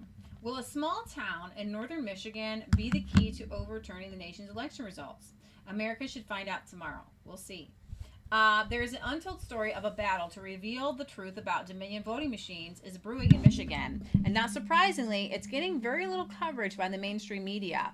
In a solidly red county in the northern Michigan, where Trump banners, flags, and yard signs can be found in almost every front yard, voters woke up to discover Joe Biden had walloped President Trump, only to find out shortly later that Dominion voting machines flipped thousands of votes cast for Trump to his Democrat challenger Joe Biden.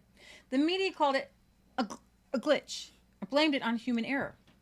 Earlier this week, Gateway Pundit reported that the lawsuit filed by Matthew DePerno of DePerno Law on behalf of Central Lake resident William Bailey. In addition to thousands of votes that were flipped from President Trump to Democrat candidate Joe Biden, Bailey was concerned about ballots that were run through the Dominion tabulator machine after a 262 to 262 tie on a vote ballot initiative that would have allowed a marijuana establishment to be located within the village of Central Lake. While ballots were being inserted into the machine, 3 of the ballots were destroyed and were not placed through the tabulator. At the conclusion of the recount by the tabulating machine, and with 3 fewer votes, the result was 262 to 261, and the initiative passed. Of course, this result could only be possible after 3 ballots were destroyed. And then here's the possible and the proposed initiative, and you can see them. 2 more unexplainable vote counts in Antrim County also left voters stunned by the unexplainable outcome of the vote result by Dominion. In Central Lake School Board election, 742 votes were added to the total after a recount on November 6th. Dominion's vote total showed 663 voted in a district where there were only 6 eligible voters, and only 3 of those 6 actually voted. However, Dominion added 660 additional votes to the final tally. What? For school board. Based on all the allegations of fraud, statutory violations, and other misconduct, DePerno wrote, it is necessary to immediately permit the plaintiff to take a forensic image of the 22 precinct tabulators, thumb drives, related software, and the clerk's master tabulator, and to conduct an investigation of those images, after which a manual recount of the election results and independent audit of November 3rd election may be ordered to ensure the accuracy and integrity of the election. In his lawsuit, Matthew DePerno claims that based on the evidence they have provided to the court, that Dominion voting systems committed material fraud or error in this election so that the outcome of the election was affected.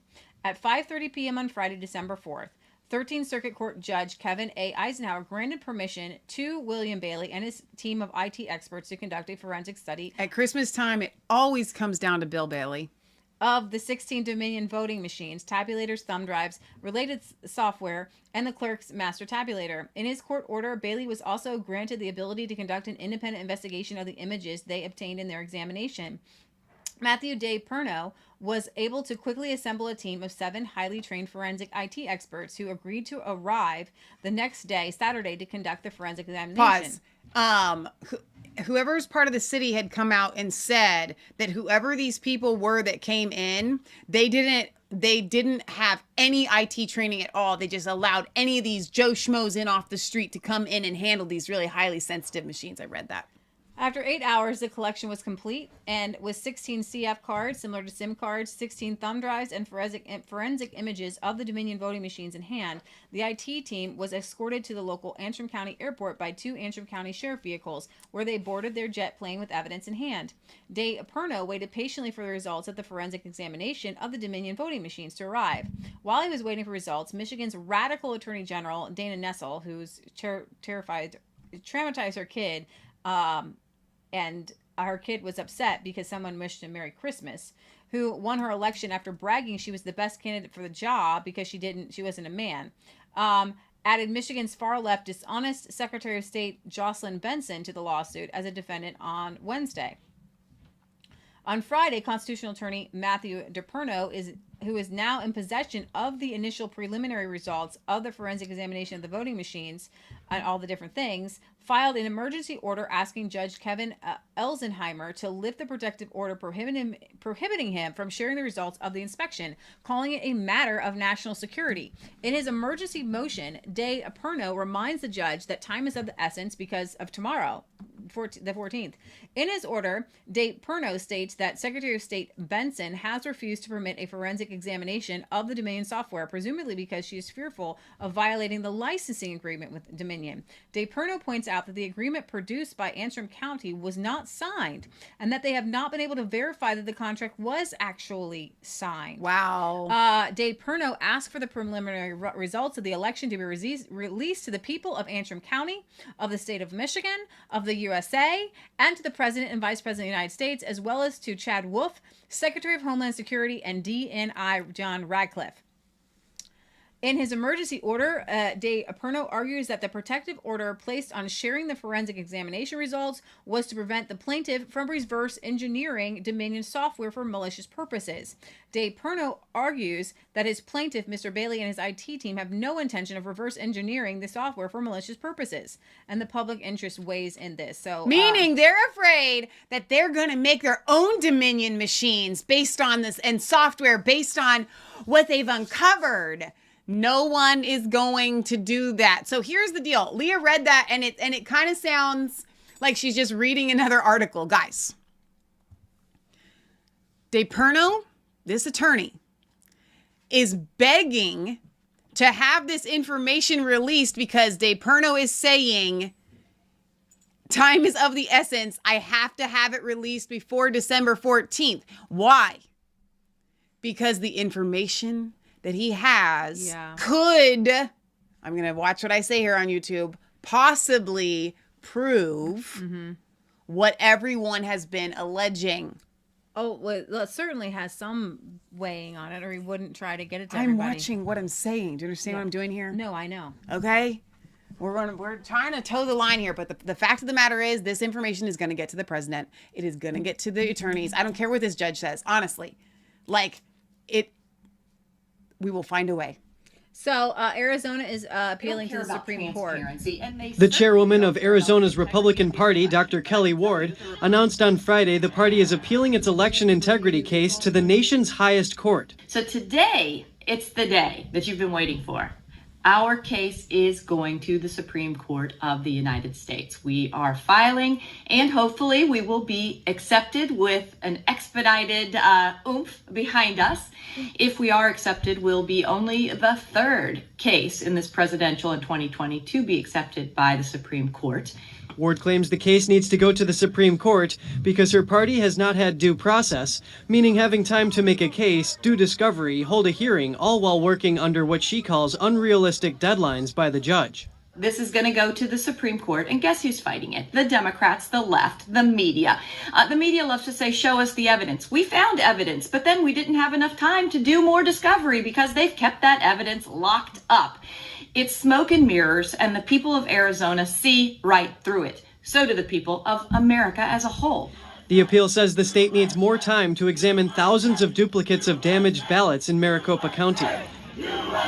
It also asks the court to invalidate the December 8th safe harbor deadline and the Electoral College meeting on Monday, in which the president is formally selected.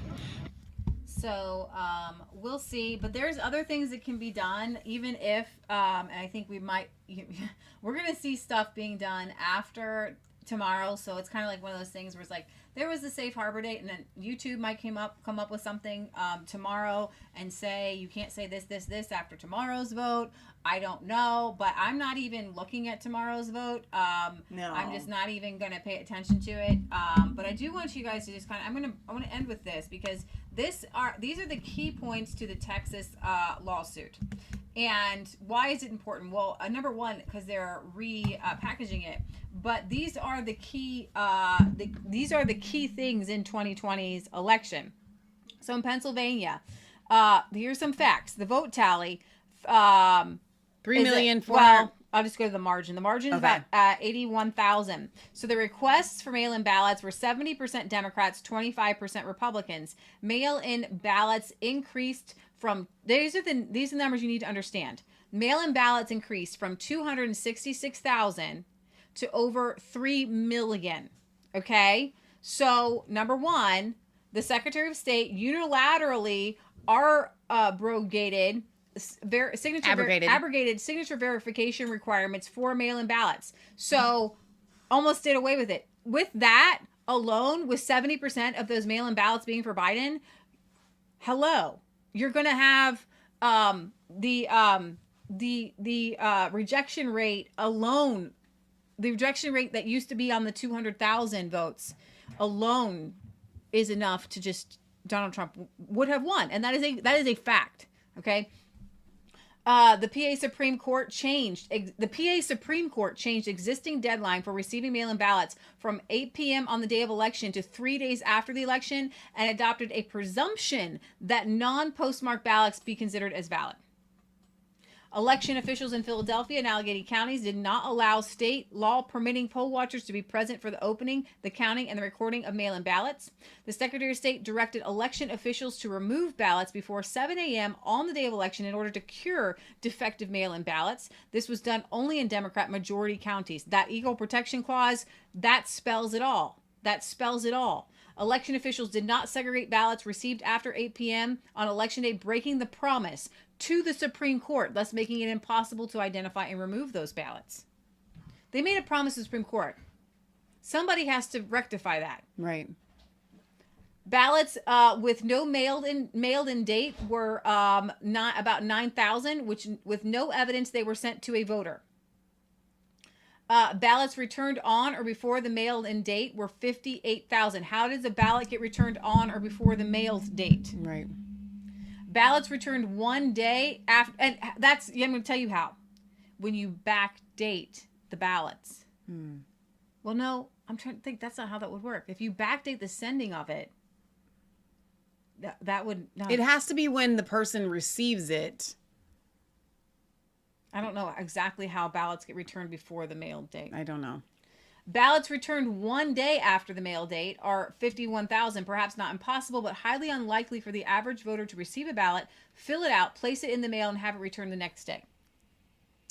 On November 2nd, the day before the election, PA reports that 2.7 million ballots had been sent out.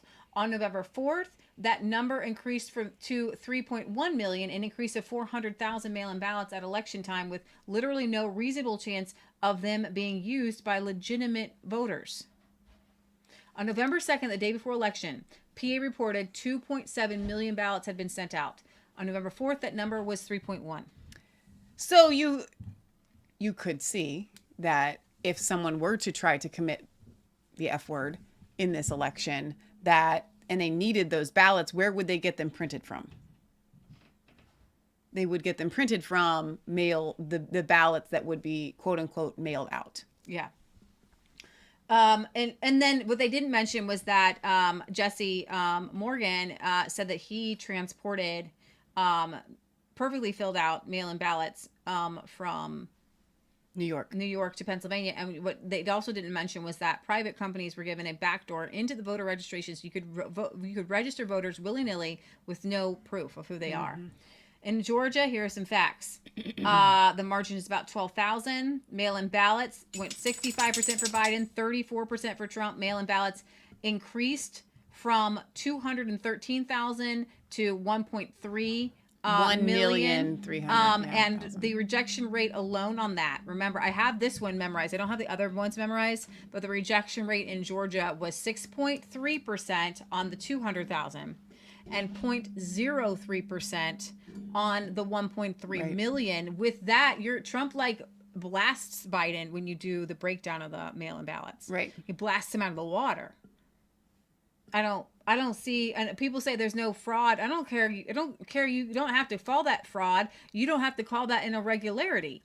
You have to just say it's that there was a provision put in place to make sure that ballots would go through for Biden that were not eligible in the years before. Yeah.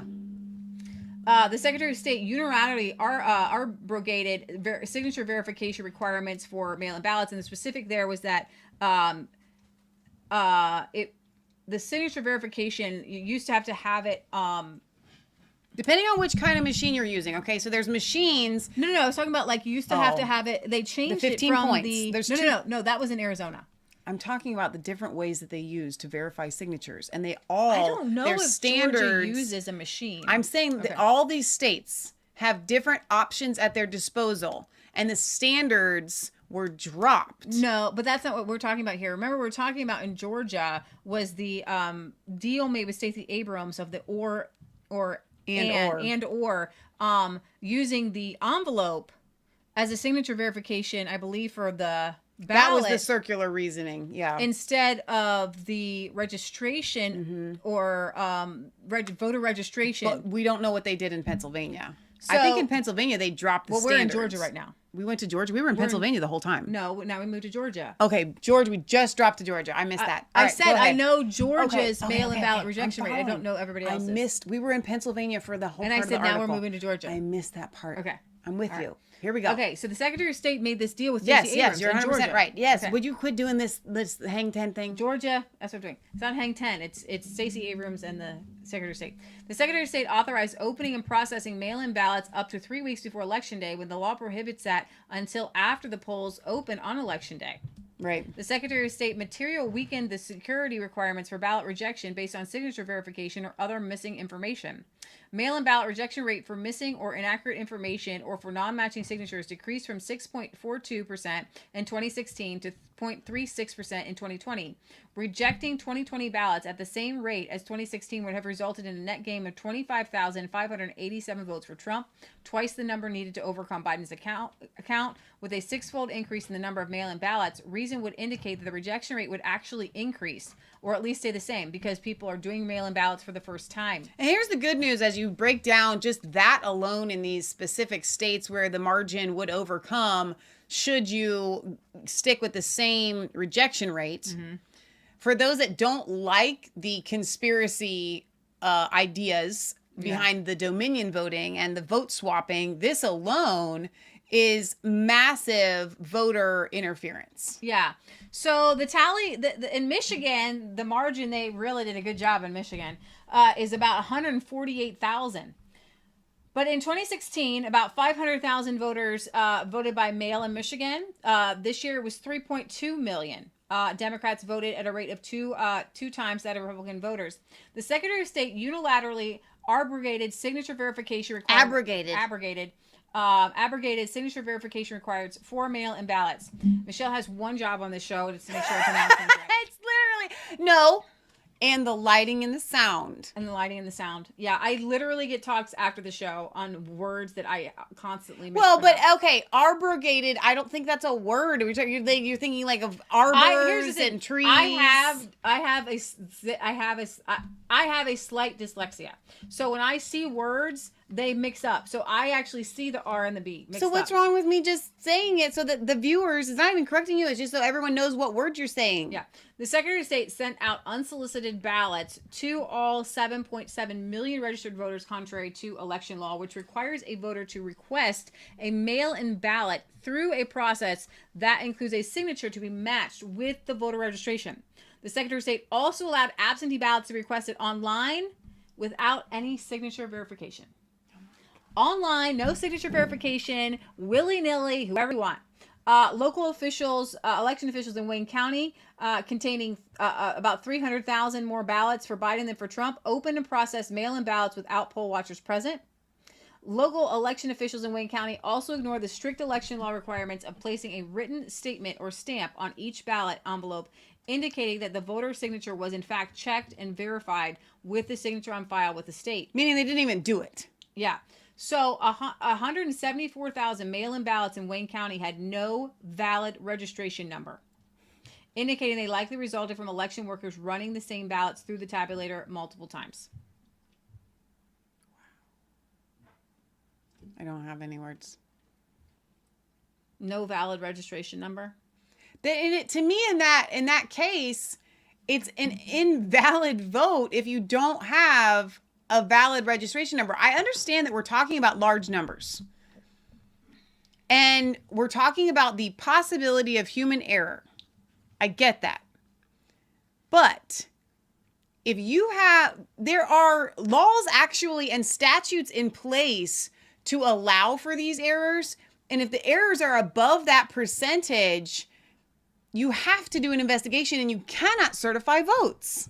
71% of Wayne County absent voter counting boards were unbalanced, where the number of people who checked in did not match the number of ballots cast. So Wisconsin. Removing states. All right. The margin is about 20,000. Mail-in ballots increased from 146,000 to 1.2 million. The Wisconsin, this is the biggest case for me right now that's being looked at by the circuit court. The Wisconsin Elections Commission positioned hundreds of unmanned illegal drop boxes to collect absentee ballots.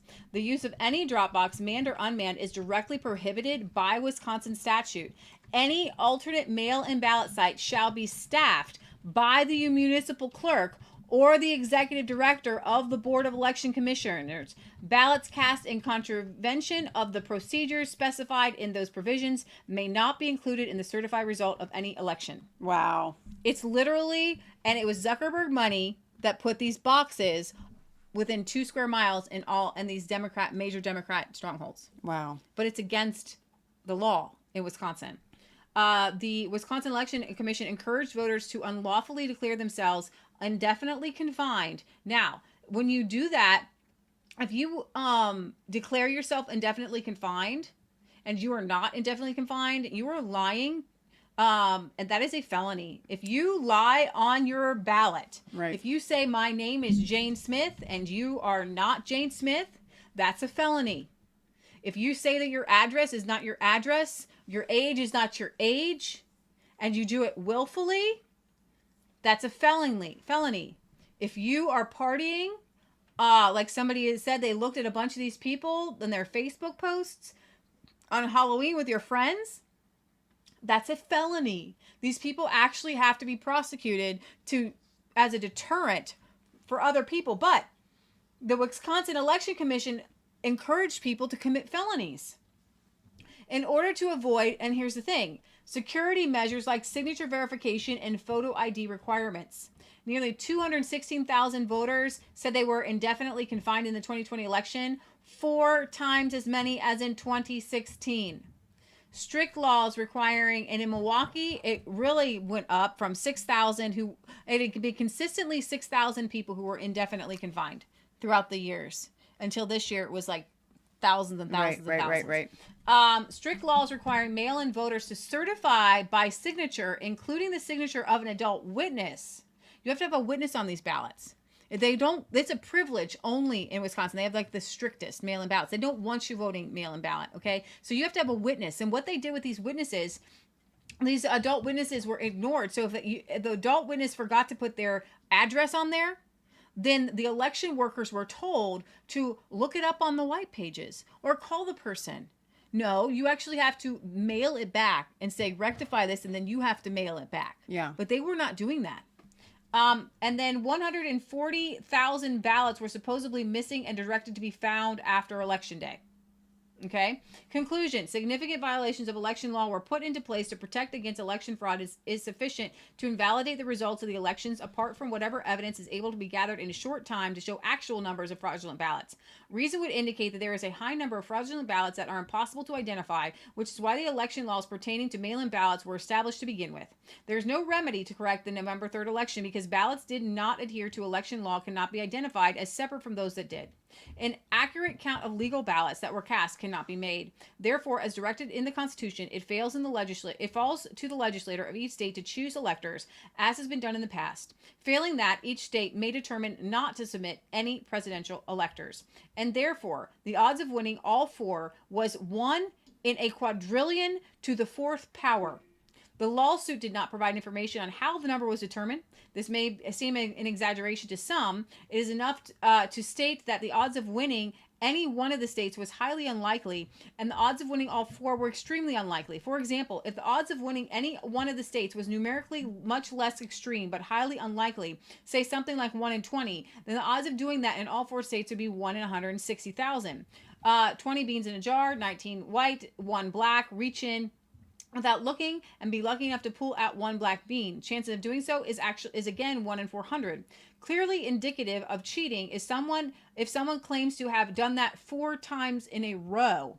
As I have said, the statistical analysis behind the claim of the odds of 1 in 1 quadrillion are not given, so I cannot speak to that. But even if the odds were orders of magnitude better than that, they were still astronomically small. At any rate, the merits of the lawsuit do not depend on any certain level of odds of Biden overcoming a lead that has been established at 3 a.m. The day of the election. So that is published with permission from the American Thinker. And that is the breakdown of the Texas lawsuit. And I am just breaking it down. I am not telling you whatever. Thank you, YouTube. Oh my gosh. So that's the end of our show. All right, very good. Do you want to sing a song? So before you guys go, yeah, we will be here tomorrow. Yeah. I think the Arizona hearing is going to happen. It is for sure. Do we know what time? Because yesterday or the day before yesterday, we told everybody that the march was going to begin at 11, and then we found out later it was at 10. So I was here an hour early. No, the march started at 9:30. I'm saying the thing started at 11. We told everybody the night before that I was going to be here at 11, but when I looked and saw General Flynn was going to speak twice and he was going to speak once at 10, I came down here an hour early. I'm just saying it's nice to be able to tell people, okay, this is not an accusation. We're not arguing online. What I'm saying is, do we know what time the Arizona hearing is tomorrow? I think it's 9 a.m. Mountain Time. Okay, Leah thinks it's 9 a.m. Mountain Time. Is that 2 hours behind us? I believe so. So we're looking at, and I know you guys are all around the world right now, so you're gonna have to do your math. But if you do your math based on when you view us, it'll be Eastern Standard Time. So I'm thinking 11. But I'll tell you what. I will find out. Can you step to the side? And at least a half an hour before I go live, I will schedule the program. So that should be okay. Yeah, it should be at 11. That's the information that I have right now. 11 our time. Yeah, 11 Eastern Time. All right. It's one of my favorite songs. What are we singing? We Three Kings. Did we sing that one already? No, we actually haven't sung this one, but at this point we have to start cycling through, I think.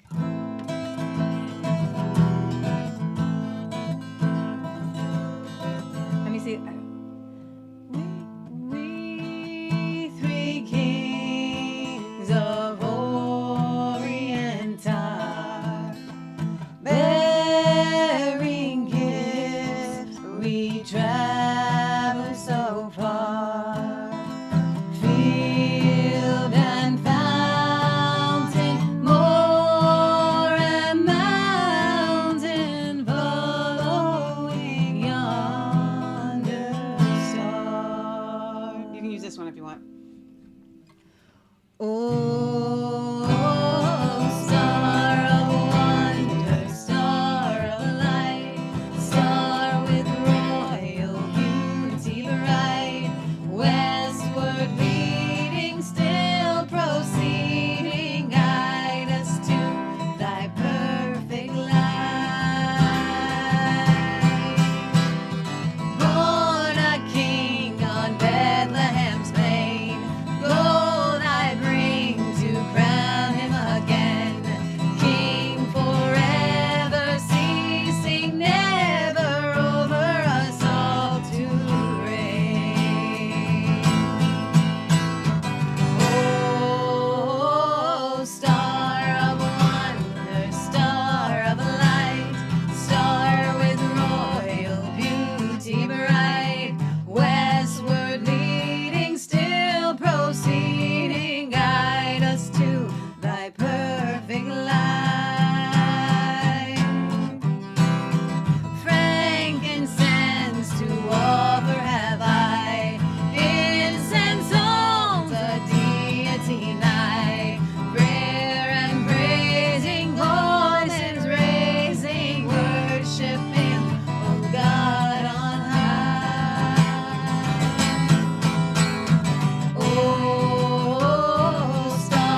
else do you want? We'll pull it up here. You can put something else in the background if you want, or just leave it there. That way we're on the same thing. Well. What do you guys? What are we singing? I haven't seen any suggestions in the thing here. So Barry, you want to know if we've had a chance to watch your movie? Here's the deal. So we needed a new TV upstairs because the sound wasn't working. So for my birthday, they got together and bought a television for upstairs. Great new TV. It's almost the exact same television as this one. But for some reason, the sound won't work for our DVD player or our cable. We can only just watch what's on the smart thing there. So no, but we're going to take it back to where we bought it from and get another one. So that will happen. We've got a dog here. I like for you to choose so I can find it. I know. That would be the third thing down. But how am I going to find it? What song is it? What are we singing? Oh, geez. You really wanted to sing this right now without practicing? I'm not convinced. Third one down. Let's see. It's the guitar tab one. Wait. Did you put Mary? Did you know chords? Yeah. Mary, did you know that your baby boy would someday walk on water? Mary, did you know that your baby boy would save our sons and daughters? Did you know that your baby boy has come to make you new? This child that you deliver would soon deliver you. Oh, Mary, did you know? Mary, did you know that your baby boy would give sight to the blind man? Mary, did you know that your baby boy would calm the sea with his hand? Did you know that your baby boy has walked where angels trod? When you kiss your little baby, you kiss the face of God. Oh, Mary, did you know? You want to sing that again? We sing it again, don't we? We can, yeah. Mary, did you know that your baby boy would someday walk on water? Mary, did you know that your baby boy would save our sons and daughters? Did you know that your baby boy would come to make you new? This child that you delivered will soon deliver you. Oh, Mary, did you know?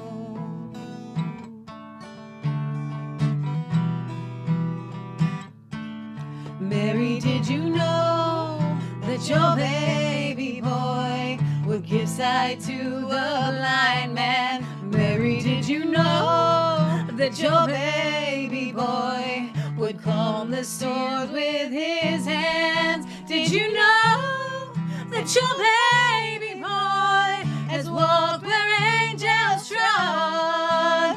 When you kissed your little baby, then you kissed the face of God. The blind will see, the deaf will hear, the dead will live again. The lame will leap, the dumb will speak, the praises of the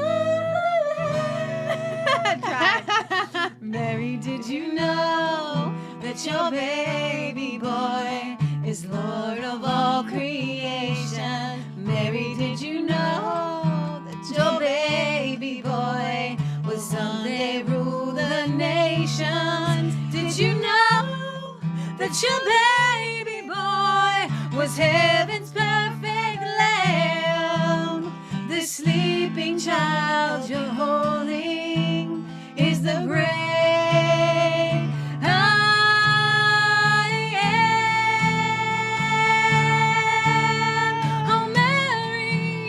Oh Mary, did you know? Did you know? You gonna try? I think if we dropped it, if you sing it in your singing voice, you can probably get The blind will see, the deaf will hear, the dead will live again. The lame will leap, the dumb will speak, the praises of the Lamb.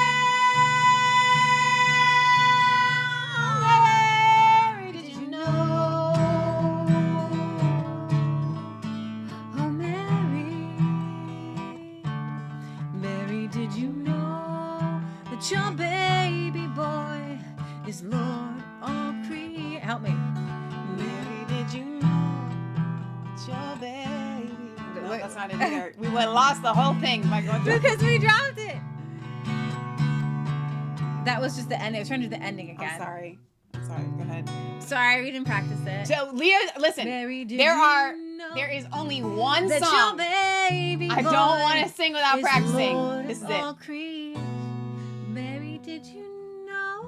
Oh, forget it. We lost it. We lost it by dropping it down, but that's okay. We didn't drop it down. We just sang it. We were singing it in key. I'm we just telling sang you, it in our talking we lost voice. it by dropping it down.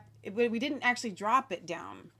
We just I sang didn't it say in we our were dropping singing down the voice. key. We dropped it down to their singing voice. Okay. Why are we arguing about it? I'm just saying. You're like, we did drop it down. We lost it by dropping it down to a singing voice, to our talking voice. Yes. Play it again one more time. The Mary, did you know?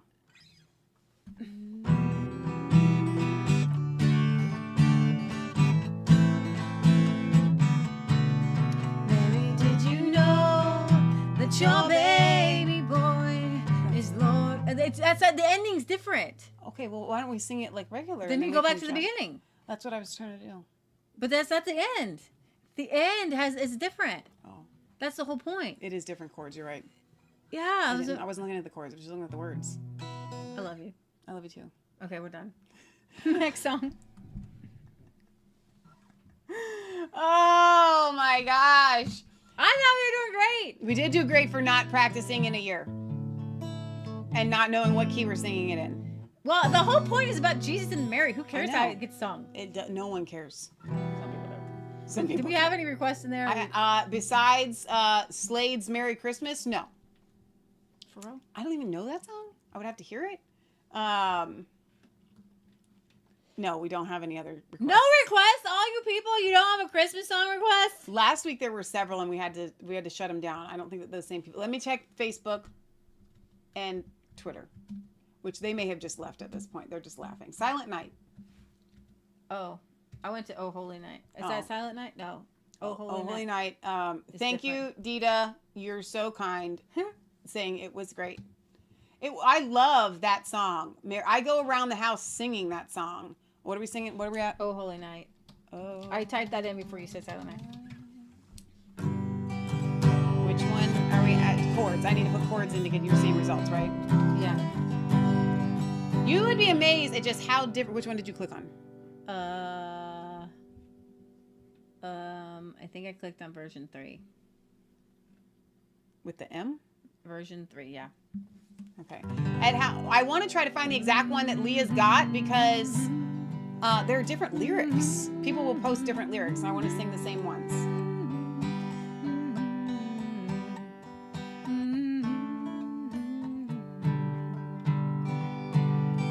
Frosty the Snowman is a request. Holy night, the stars are brightly shining.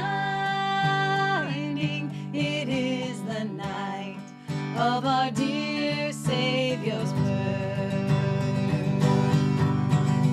Long lay the world in sin and error pining, till he appeared and the soul felt its worth. A thrill of hope, the weary world rejoices, for yonder breaks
song. Yes, we did. That was good. Really powerful. That's a good song. Yes. So I don't have a problem singing Grinch. Let us practice that one first. You're Remind the me. mean one. I think it's a perfect one for this year. Mr. It's not a Democrats. song that we normally sing. That along with Hallelujah, we are not singing Hallelujah without practicing. No water. Let's see. I'm out of water. They were asking for Frosty the Snowman several times. The same person or several people? Anne and Alan. Frosty. You could probably sing here. We'll just do it here. Frosty. Wait a minute. For the fun of it. They planned that this year. Nobody's watching television this year, so we don't even know. Okay, apparently snowman is one word. Oh wow, this has the thumpity thump thump thump thump to start it. Thumpity thump thump thumpity thump thump, look at Frosty go. Thumpity thump thump thumpity thump thump, o'er the hills of snow. That's all I got. Frosty the snowman was a jolly happy soul with a corncob pipe and a button nose and two eyes made out of coal. Frosty the snowman is a fairy tale, they say. He was made of snow, but the children know how he came to life one day. There must have been some magic in that old silk hat they found, for when they put it on his head, he began to dance around. Oh, Frosty the snowman was alive as he could be, and the children say he could laugh and play just the same as you and me. Frosty the snowman knew the sun was hot that day, so he said, let's run and we'll have some fun right before I melt away. I melt away. Down to the village with a broomstick in his hand, running here and there around the square, saying, catch me if you can. He led them down the streets of town, right to the traffic cop, and he only paused a moment when he heard him holler, stop! Oh, Frosty the snowman had to hurry on his way, but he waved goodbye saying, don't you cry, I'll be back again someday. Thumpity thump thump, thumpity thump thump, look at Frosty go. Thumpity thump thump, thumpity thump thump, o'er the hills of snow. I hope that was worth it. It was pretty good. Not bad. Not bad. I'll give it like a 7.5. You think it's an 8? You're right in a curve. All right. We got to thump out of here, guys. Oh my gosh. Okay, Barry, send it to me. I heard you said you sent the thing in the messenger. We'll do it next time.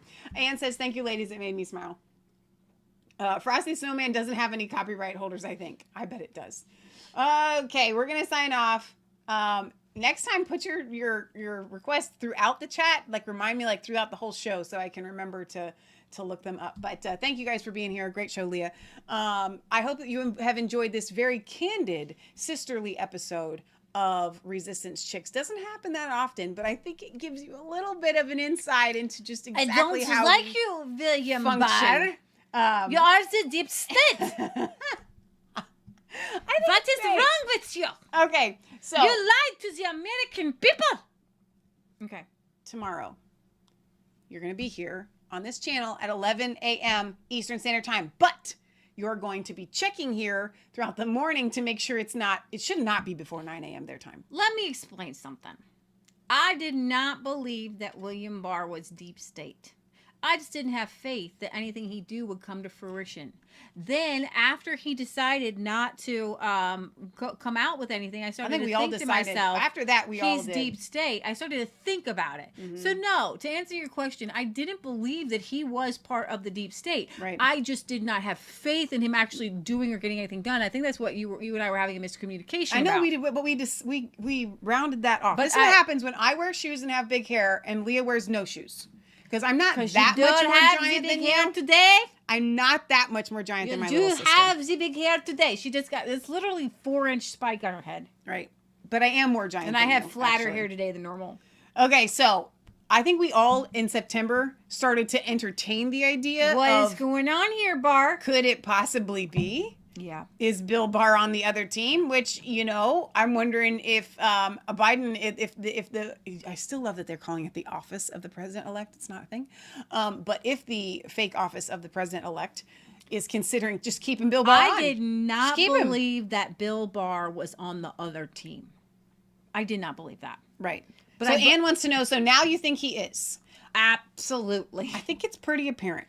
I don't think, okay, to answer your question, I don't think what he's doing is middle of the road.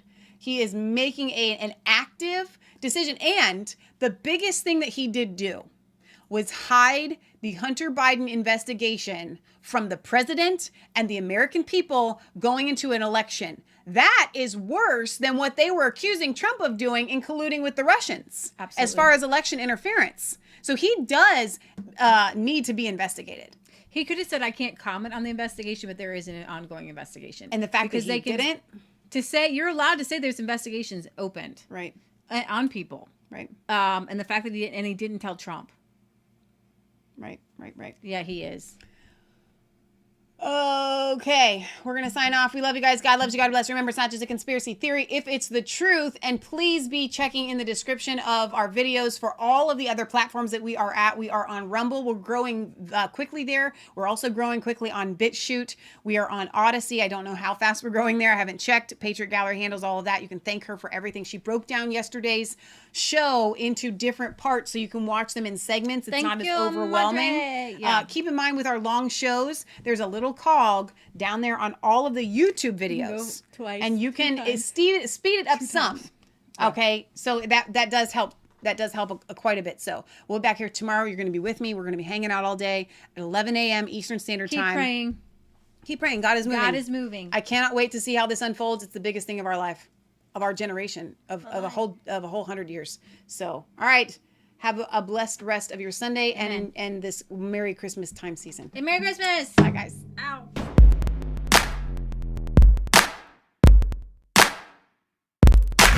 I was called